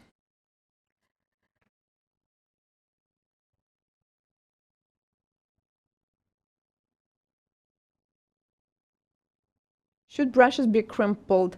Yes, Lindsay, thank you for responding to that. That's a personal preference. Yeah, it also really depends on what you're doing. Like, I prefer an oval shaped, but sometimes, let's say if you're sealing the entire nail, it doesn't really matter. So yeah, if you're starting, just try any shape that you have, and then over time you will understand which one do you like more. All right, so let's do I'm using 180 grit file, by the way. Sometimes I use a file, but sometimes I don't. And my philosophy of like sculpting nails is that the most important part of the service, well, they're all important, but a very important part that shows a true mastery to me is definitely the product application. Because the better you apply the product, the less you will need to file. So now I need to file the cuticle area, and that will be it. So after the product application, you're already supposed to see the shape, you know, how the nail will look like. It's not like we just apply something on the nail and then we carve. I'm so sorry for jumping out of frame, but if you ever try doing your own nails, you probably know that it's tricky, especially when you need to stay at one point and reading comments at the same time. Study at Nails Pro Academy. Thanks, Alinda. Alinda graduated, I believe, from almost all courses that we have, I believe, and still attending our webinars. Thank you for that. Yeah, we have a few of our students. I know we have Gregory. Oh, hi, Felicia. That's so awesome that you guys are here. Like, seriously, when you see people who already, I mean, know most of these things and can do nails, but still attending these webinars and keep learning. Honestly, I myself am like that. Like, I'm a big fan of learning. I also keep attending, educational events, taking classes, because I don't think there's such thing to, know everything, because our industry, it grows so fast, evolves, like there's always something out there to learn. And sometimes, I learn some things from you guys too, because we're all from different countries, cultures, different experiences. There's always like another person just lived a different life. So obviously they've been in the situations you've never been. And that's so nice, that we can gather together and share. All right. Well, just like with glitter, at some point we need to stop. And I'm going to do the last check. Okay, a little bit here. And then I'm going to buff the nail. It's not perfect, but it's my first nail. Michelle, wow, thanks for that. And, oh, you did the actual nail. Good job. Is this really your first nail? Because that looks to me like a very good nail. Seriously. I only recommend you to apply less near the cuticle because it seems a little thick, and that way you may see the product lifting, but the shape and overall application is just awesome. I do every single one of these webinars and I love watching videos. Oh, thanks, Lindsay. Yeah, I actually remember you. And I'm so like grateful and inspired by you guys, just for all your comments. Sometimes I'm not able to respond to all of them, but trust me, I read all your comments when the webinar is finished. I also read them in recording because eventually there's just too much of them. I'm sometimes not able to read them during the webinar, but that's like so nice, and I'm really thankful. Just have to learn to like it. Only do it for my roommates who do mind the smell.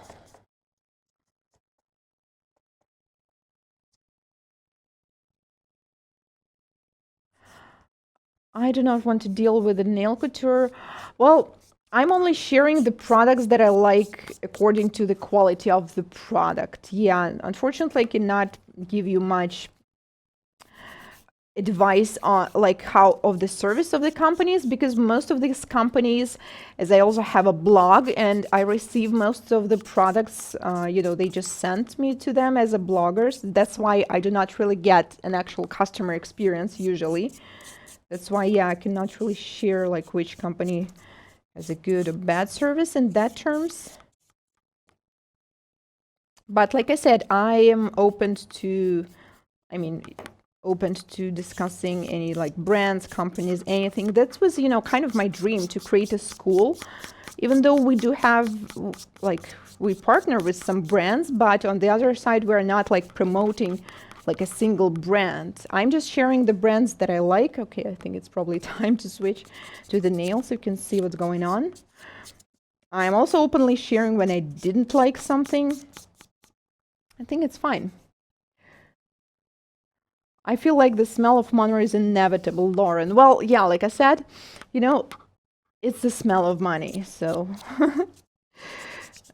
that's actually what I reply when people say, how do you stand the smell? Like, do you like the smell? Well, I'm like, well, of course. All right, it looks like it's good. Now let's get rid of the dust. Do you know anything about neon nails? Victoria's asking. Yeah, I know, Kirsty. I heard about this brand, but I never get to try it. I don't know. I just never seen it in the shows that I've been attending, and I just happen not to have it. But once I will get it somehow. I will definitely try it and share it with you. Did this for my daughter. Okay, we have Shika. Picture not sending. I can see a picture. Ooh, good. Wow, how did you do that? Those are like 3D flowers. Well, the one on the right on the golden background is good, but I think the problem might be is that the background that you have, it's not matte. It looks like it's a bit shiny. It's whether it's a chrome or something on it. It's really hard to work on the shiny surface, so that might be the issue. I say the same as the smell of money. Exactly. How can you not like it? Well, I used to have some people in, I have like a studio. It's in the office building. And there's some people who do not really like the smell of the monomer. So that's what I tell them when they come through and like, ew, like what's that smell?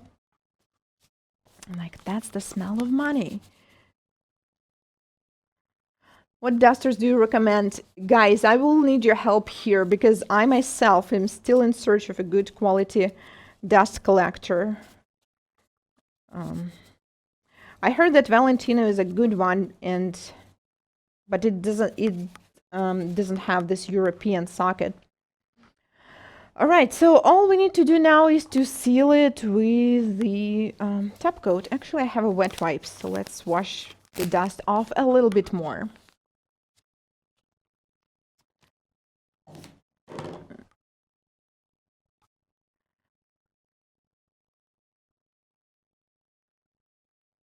How do you feel about Alexander Stepanov's technique? So these questions are tricky.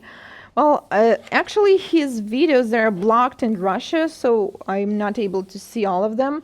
But yeah, I looked at them. His techniques are exactly what we used to do in Russia like a few years ago. So, I mean, I like his nail art. It's really good. The one-stroke ones, I think it's awesome. How we send photos to you. Guys, under the YouTube video, there's the link.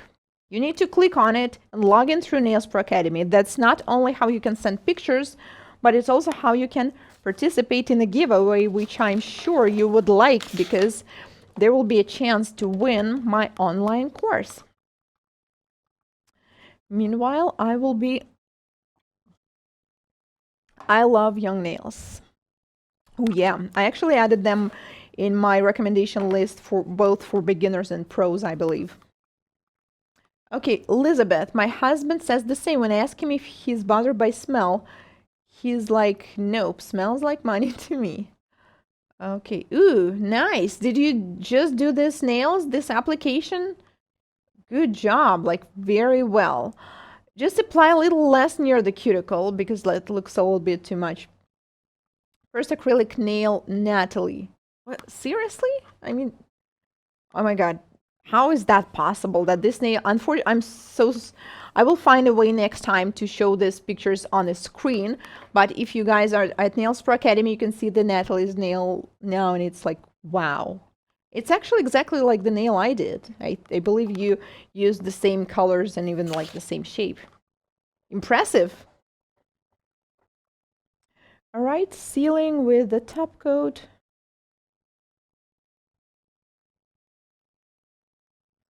Ooh, so you see, once you apply the top coat, we can see all these beautiful dimensions.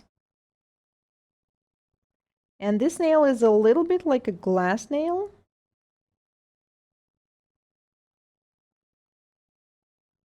Wow. Okay, before I start playing, I will just cure it and read more of it. Okay, so yeah, I just sent you the link to the chat, so you can join us right there.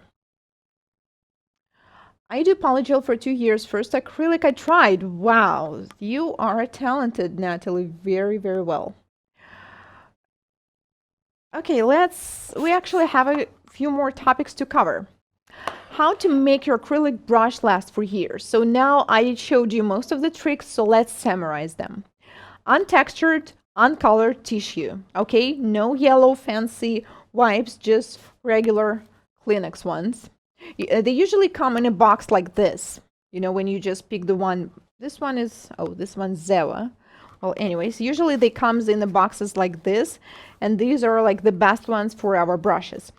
And I know they're usually more pricey than the regular ones, so what you can do, what I do, I just take any kind of whatever tissues we have and put this one on top. So the brush needs to touch only the smooth one, okay, not the textured one. Wash it in clean monomer, and please do not use brush cleaner because brush cleaners, basically it's acetone. And acetone, you know what it does, right? It's dissolving acrylic, which is nice if the brush is fully clogged, but it will also dissolve this natural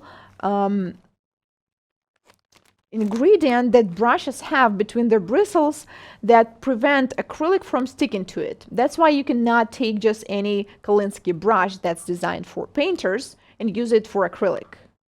That's why, because it doesn't have this special coverage on top, and acrylic is going to stick to it like right away. So once you use the brush cleaner, it's going to be dry, and acrylic will keep sticking to it for the rest of its life. So if your brush is clogged too bad and there's no other way to fix it, well, yeah, use the brush cleaner, and then eventually you may use it for glitters or anything. But it's not going to have this sharp edge anymore after the brush cleaner. Trust me, I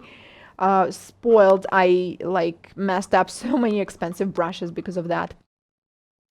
Use a cap with a hole for ventilation. Store it horizontal. And use separate brush for colors, colored monomer, and glitter. Yes, always clean my brush with monomer, not acetone. Good job, Lindsay. Okay, we have Wendy sharing picture of her nails with the flowers. Oh, okay, that's a plastic hand, I suppose. Very well. And you did so many flowers. That's perfect amount of practicing you need to do. Very well. The best one is, I think, the pink flower, the light pink flower on the edge of her ring finger. I would recommend just press a little more, because on the orange, maybe that was the first one, but orange is a bit thicker. But pink one is really well. You guys are doing a good job.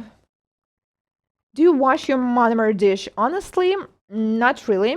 I can actually show you what I do, because yeah, I need to get rid of this anyways.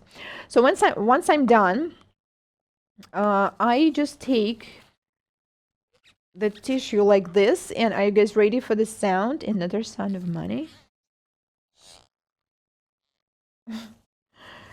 So I do this. If there is some loose glitter, you see there is a little bit. Yeah, sometimes then I wash it just with the water. Sometimes you can use soap, but normally no. I just clean it like this, and that's it. Usually that's enough. But if you use some colors, or there's some pearls in it, then yeah, you might need to do some additional washing. So I just spray some hand sanitizer to it sometimes when I'm too lazy to go wash it, and just clean it like this again.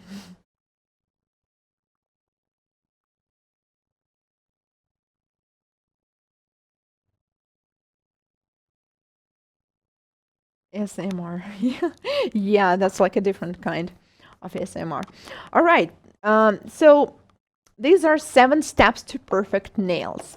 First, you need to pick the right products. And by right, I do not mean necessarily some like unusual products.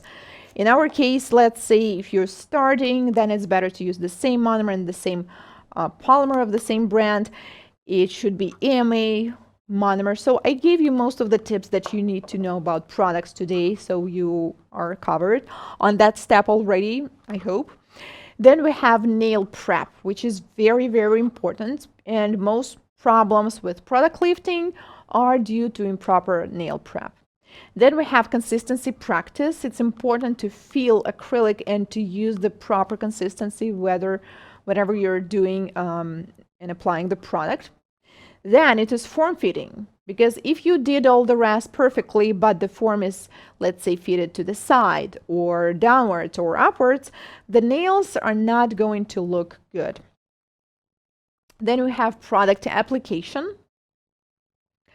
Then we have filing and shaping, which is also important, and color application. By the way, I didn't show you the final look of the nail that we just created, so this is it. This is a very simple design, right? I didn't do anything special. You probably noticed that I don't do too much of the complicated designs. They're usually all very simple, but they look nice, right? I believe that's what most clients will want. They're like, wow. And you definitely do not need to have any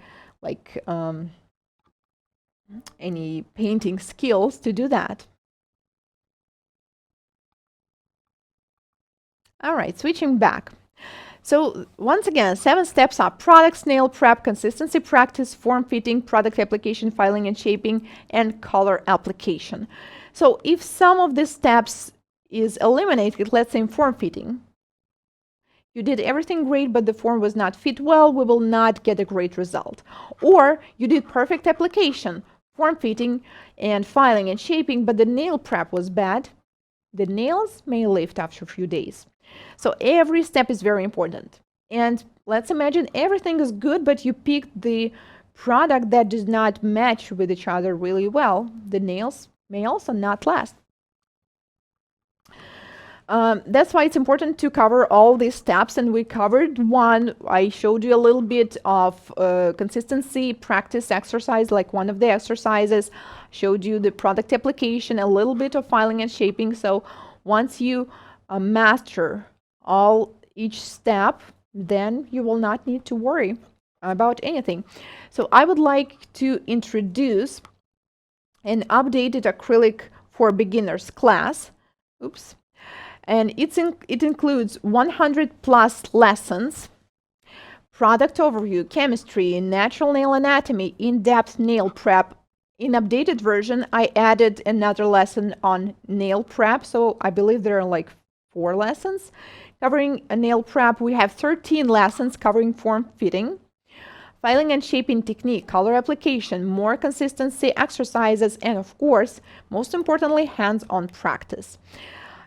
It's going to take a while if I list every single lesson, so I just did this recording of the screen. I'm scrolling this class so you can see, and each line is an actual lesson. So you can see there's the thickness of the nail plate, composition and growth, like salon safety, healthy salon environment, product storage, what is grit, files.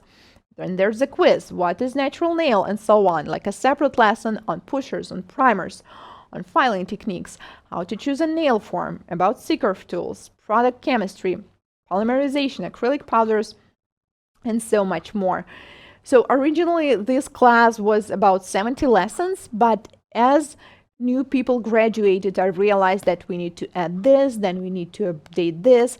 And as I was analyzing the mistakes they were doing, I was adding more lessons. So this is the tipping. It includes tips and applications, but the focus is definitely on sculpting. So from this point, we start the practice on forms. There's a lot on form fitting. There's a lot of practice, color application. So these lessons with the red or blue marks are the one where you will be practicing. And then finally, there's a quiz, evaluation, and a final exam and certificate. But I think it's better not just to explain what it includes and what topics you will learn. It's better to see the results, right?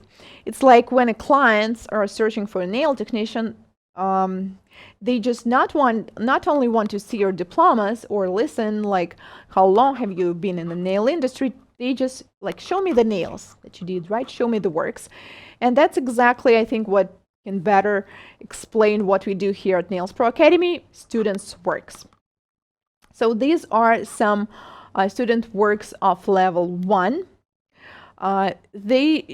Most of these works were did on final assessment, and we usually required to use like a good background to do this kind of picture that you later will want to use for, let's say, poster. So this is another example. So this is the first assignment of the student, like the first nails that she did. I mean, not necessarily the first nails in her life, because sometimes we have total newbies. Some people come a little bit experienced, but if your goal is to master sculptured nails like form fitting, then this one is definitely for you. And this is the same person by the end of the course, the nails that she did for evaluation. Pretty impressive, right?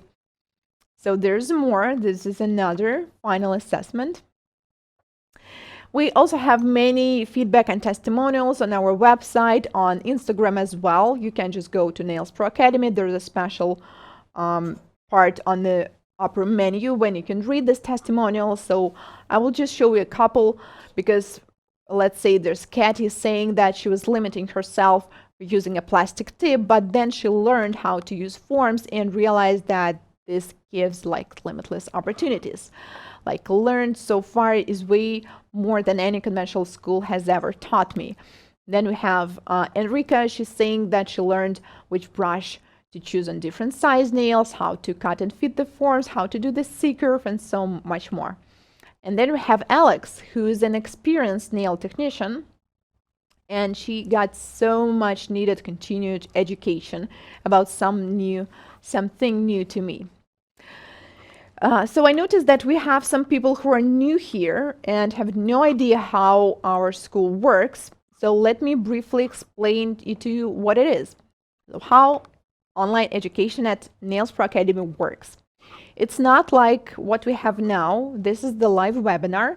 Our lessons are pre-recorded because live streaming doesn't have such a good quality of the picture and the sound, and pre-recorded can be pre-recorded in HD. You can pause it, you can fast forward it, you can stop it, watch it again. So you can watch it at any time and anywhere at the comfort of your home during the commute using any device. Then you're going to submit assignments. This is the example of what we did today, an exercise with the flowers, and there will be more assignments.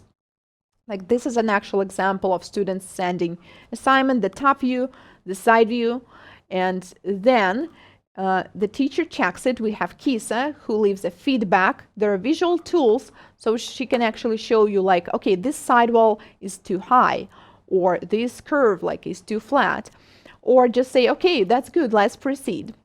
And once you do all these practice lessons, then you submit your final assignment, which may look like this, and you will be issued a certificate.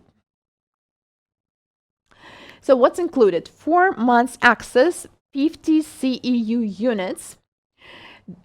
These are available if you are from the US, because some states require CEU units to confirm, like to prolong your license every year. So you will get that. Then we have orientation class. For this one, it will be on July 11th. Orientation class is a live class, kind of like a webinar, but I will explain how the school works, how to pass the class, how to send assignments. And if you're unable to attend it at the time, then the replay will be available for you all the time there in the class too.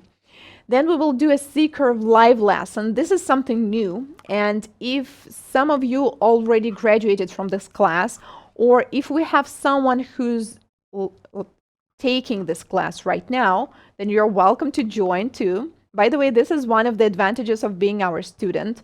You will also get to take part in this kind of school activities, even if when you graduate already. Then you'll have a lifetime access to international students chat we have in Telegram, certificate, teacher graded assignments, and form fitting mini book. This is the book that includes important things about form fitting with pictures, like how to cut it, how to choose the proper form, like troubleshooting and so on. Well, you can print it like I did if you want, or you can just use it in PDF. All right, so today we will have special deals for our webinar. The one I just explained to you is level 1. It has 4 months access, it has 50 CEU units, starts on July 11th, includes C-curve lesson, certificates, students chat, teacher graded assignments. But if you would like not just do the basics, but also to continue, then there's level 2, which includes fill, French nails, simple inlay design, ombre, and it includes both acrylic and gel. Level 1 is just acrylic, and level 2 also includes gel. If for some reason you do not want to do gel part, then you can simply skip it. But I encourage you to do it because, you know, it's there anyways. So for 2 levels, you will have very similar things, but you will have a 9 months access because, you know, you'll have like an additional 50 lessons to fulfill 110 CEU units, and all the rest is very similar. So it starts on July 11th and you will finish level 1 first, and then there will be level 2. And we have more nails from Gwyneth. Oh, wow. Did you just do this glitter ombre? Very well. Like pinky ring finger is just perfect. Index finger, I would apply a little less on the sides, or maybe the form was tapered too much. But other than that, that's really good. Okay, so these are the original prices that we have on the website. Level 1 is normally $3.99 and level 2 is $3.99 plus $6.95 because it includes like more than 100 lessons. That's like a huge amount of knowledge. And also keep in mind, you will have a teacher who will be grading your assignments as you submit them. So in together, it's $1,094. But today is the webinar, and we usually have a special deals for it. And you will have 50% off, and on another deal, even more. So today's price is $199 for level 1 and $459 for level 2. Under the video on nailsproacademy.com, you will see these deals right now. It's a limited offer until June 28th. And if you would like to take level 1 or both, level 1 and 2, all you need to do is just to click on this proceed to checkout purple button. And then you will see something like this. You will need to enter your email and your full name. By the way, if you're logged in and you already did that, then you will also skip this part. Click on buy now. And then you will see this order confirmation. Make payment, pay now, and that's it. All right, so who is interested in the class? Is that American dollar? Yes, Lisbeth, this is American dollars. If you're currently enrolled, will it be updated? Yes, Felicia, and you will also take part in C-Curve lesson. Yeah, you will receive the link in the chat or in the email too. So yeah, if you're currently taking this class, you will get the new things too. And now it is time for Q&A. So the question was how to make perfect bead out of odorless acrylic. So you need to take the brush and it should be almost dry. Even if it seems like, oh my God, there's like nothing in this brush, you still take it like that. You pick the bead, and I showed this trick today already. Then you use the tissue to put the excess monomer out of the bead to the tissue. Wait for a few seconds, take the bead back to the brush again and apply it on the nail. Now I remember her talking about the competition powder. Yeah. So that's about it. Like, you need to listen closely. Great, thanks. I'll sign up. Sure. Okay, let me see more of your comments. Okay.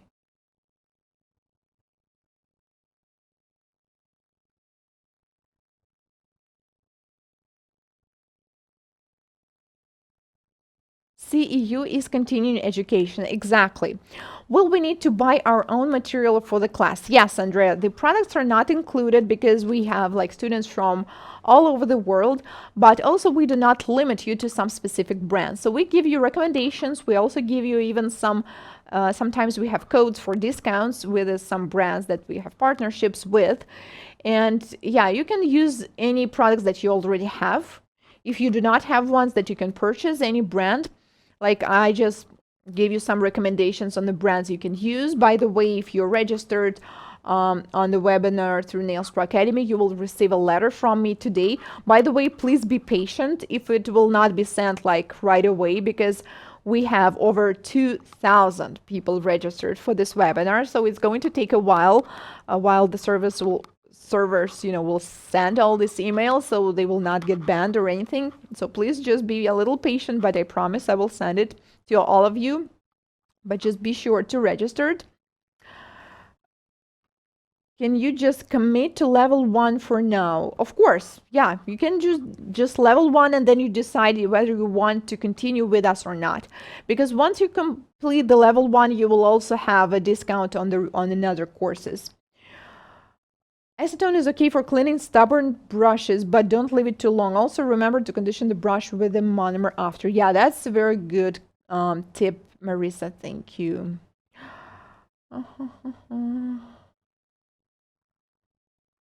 All right, more questions.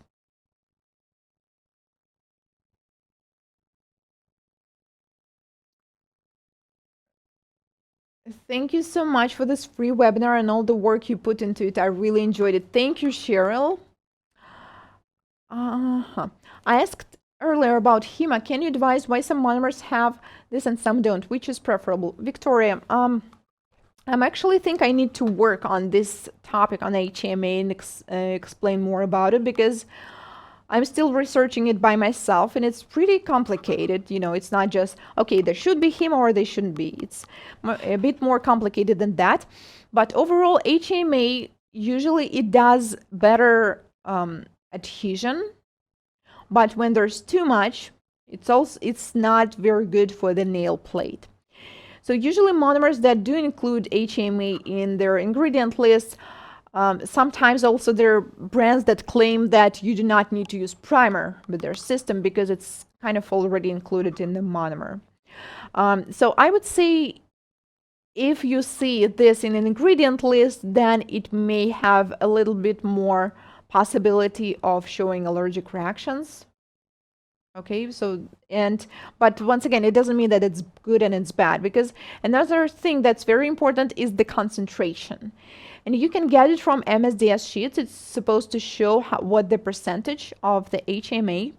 So when it's less, I believe when it's less than 10%, then it's considered to be safe. When it's more, then, you know, you should be careful. But yeah, I definitely need to, I will think what I can do, maybe a live stream or something, because that's a very good topic, and HMA is also included in gels, in base coats, like soft gel base coats, and you know, that's also a very good topic to discuss.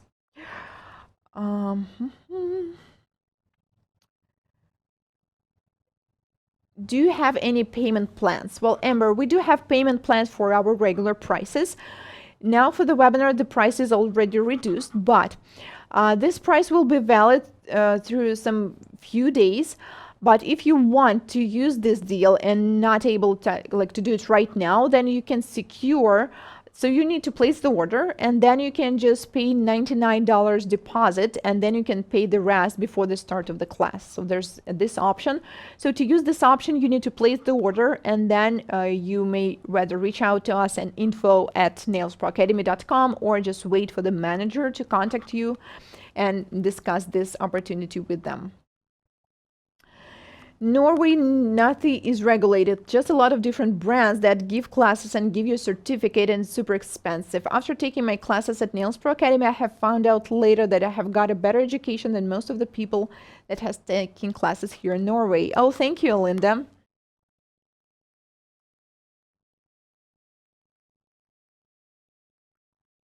What about the gift? Deborah, I believe there, so once you register, there was a short video on the registration page of the webinar. Also, you will get the list of the products after this webinar. I believe that's the one we're talking about. Thank you for this free webinar. I will definitely let my subscribers know about this. Really appreciate it very much. Thank you, Deborah.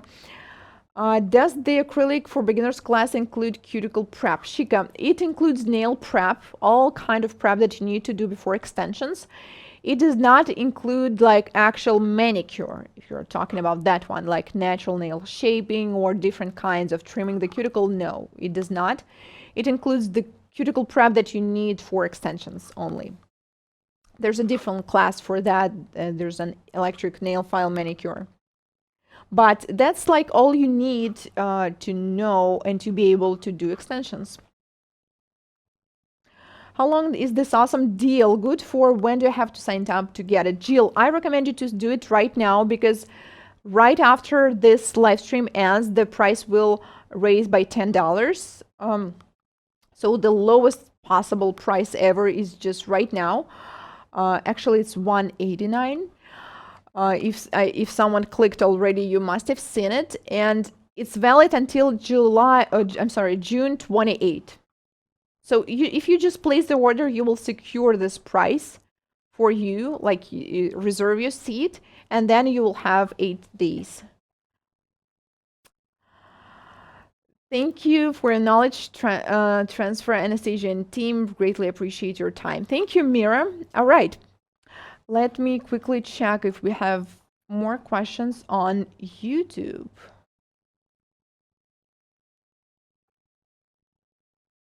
Size 8 for beginners. Oh, I guess that's a question about the brushes. When you have headache and your eyes become blurry, does it mean you're allergic to the monomer? It may be. Well, actually, eyes become blurry.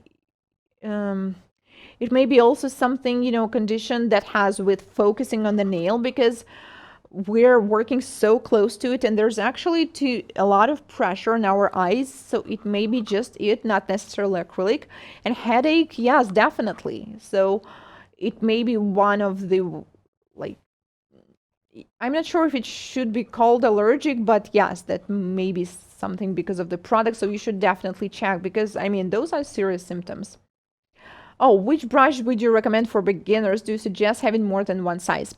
For beginners 6 to 8, I will definitely not recommend using huge brushes such as number 20 or 22. 6 to 8 is a perfect one. 8, I think, is the easiest to find and is just what you need as you're getting started. Do you suggest having more than one size? Yes, because if you will need to do long nails, let's say long stilettos, or some clients, some people have these small tiny nails, it's nice if you will have, let's say, number 12 for long and for big ones, and number 8 for smaller ones. But if you're just getting started, just having number 8 will be enough. How do we register for a class? Andrea is asking. So you need to go at nailsproacademy.com, and there's the link under the video on YouTube. Then you will to this page where we're streaming the video, and will be offers that looks like this under the video. So you just need to pick the one that you want, level 1 or level 1 and 2. Click on the purple button, proceed to checkout, and that's it. Fill in your email and the full name, make payment, pay now, and that's it. You're in the class. I wear reader glasses, not so much strain on the eyes. Thank you. You should use a magnification lamp working on nails. Yeah, thanks, Jetta, for this tip. I actually used to use this lamp a little bit when I was doing this small, tiny nail art.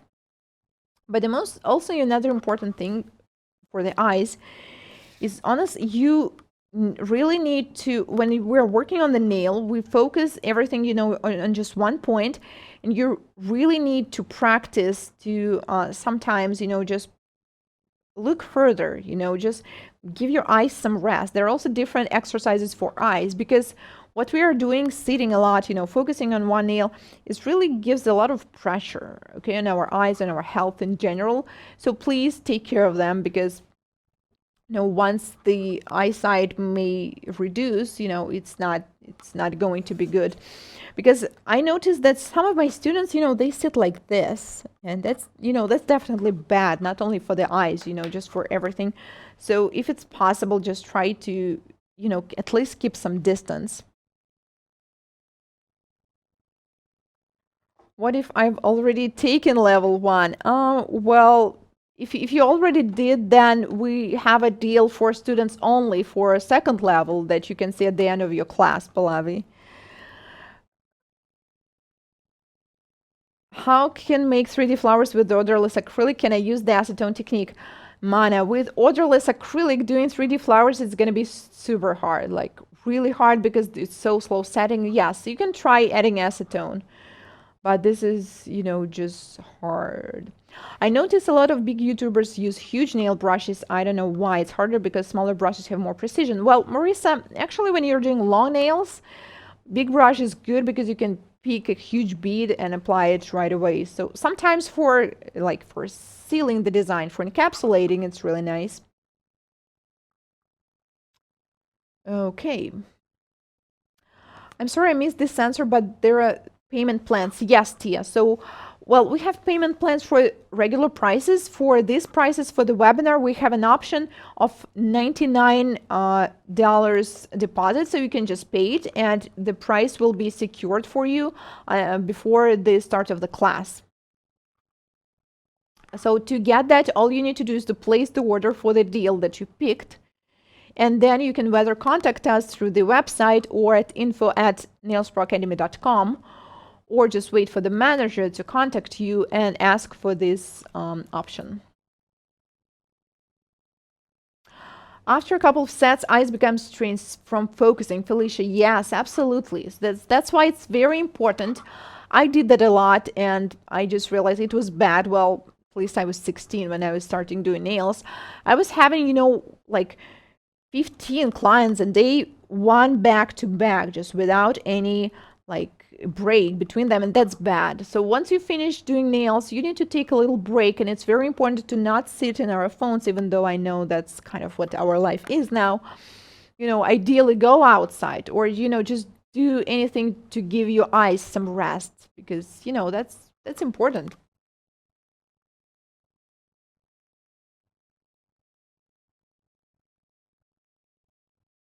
Is there a book you can recommend on form fitting? Of course, form fitting book. Well, this one is included in our classes for beginners, acrylic class and gel class. Well, this is a mini book. I mean, it's really small. It's not like a huge book you may imagine. But this one, it only comes with a class, because without it, it won't really make sense. Because it always, like most of the things, are easier to be shown, like in the video, and they are in the class. So this is like a supplement for the class. It's included in acrylic level 1 and gel and polygel number 1 level.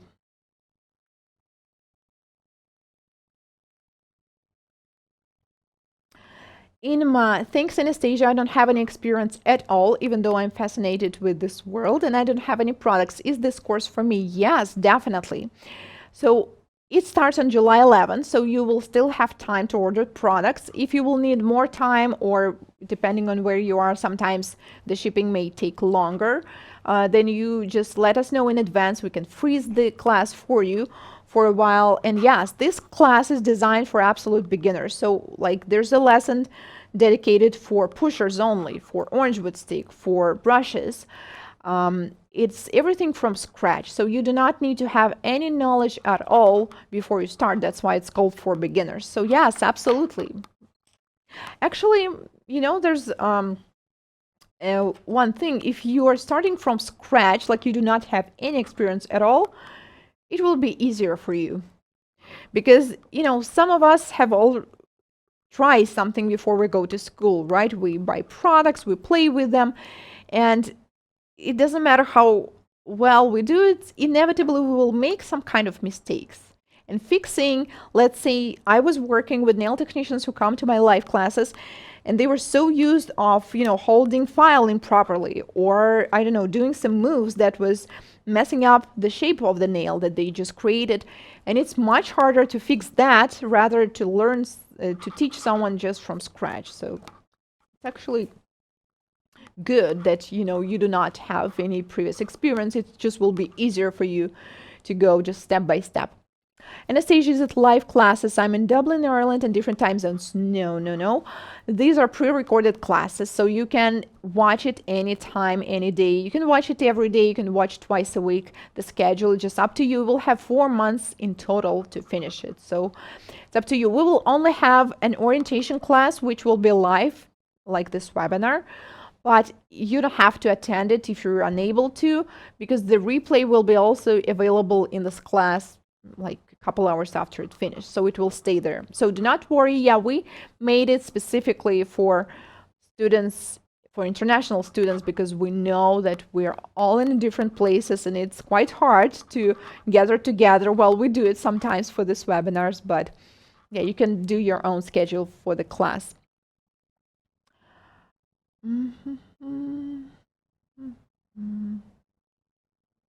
Do you think posting nails on the brand Red Iguana hand is good enough to create content when trying to get clients, or is it a waste since it's not a real hand? Lauren, it really depends on what you're going to promote. First of all, I think it looks super realistic on pictures.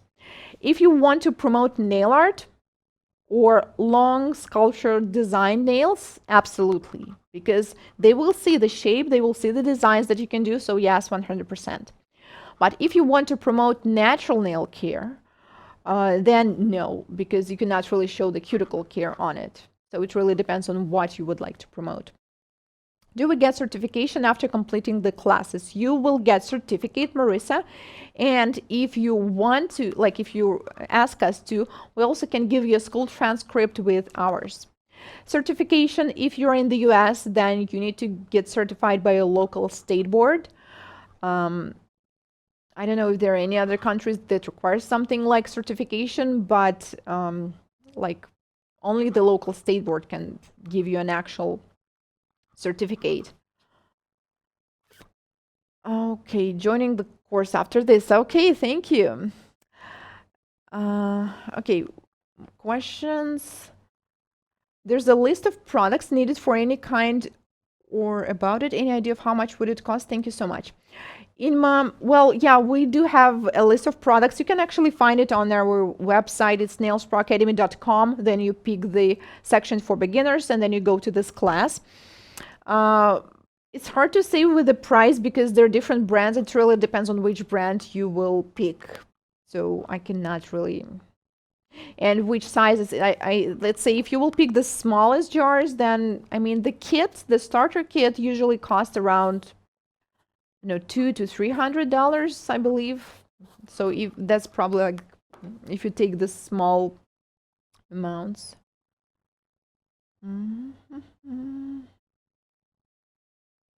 All right, so thank you guys so much for watching. And wow, it's been 2.5 hours, I just noticed. That was quite a while. I hope you enjoyed this webinar. And okay, there's the last question from Jocelyn. Is there a way to know if a monomer has MMA, even if it's not listed on the ingredients list, other than applying to the nail and removing? Well, usually the smell is terrible. Well, no, I can't. Like I said, I haven't really worked much with MMA.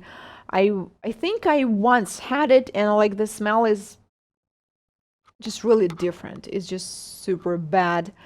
But I just recommend you to find an MSDS sheet of the company, and this is how you can know for sure. What kind of jobs would you recommend in the meantime while building clientele in order to be independent, Lauren? Well, that's a very tough question because I tried a corporate job for a summer and it was a disaster. And once I did it for 3 months, I was there at 9 a.m.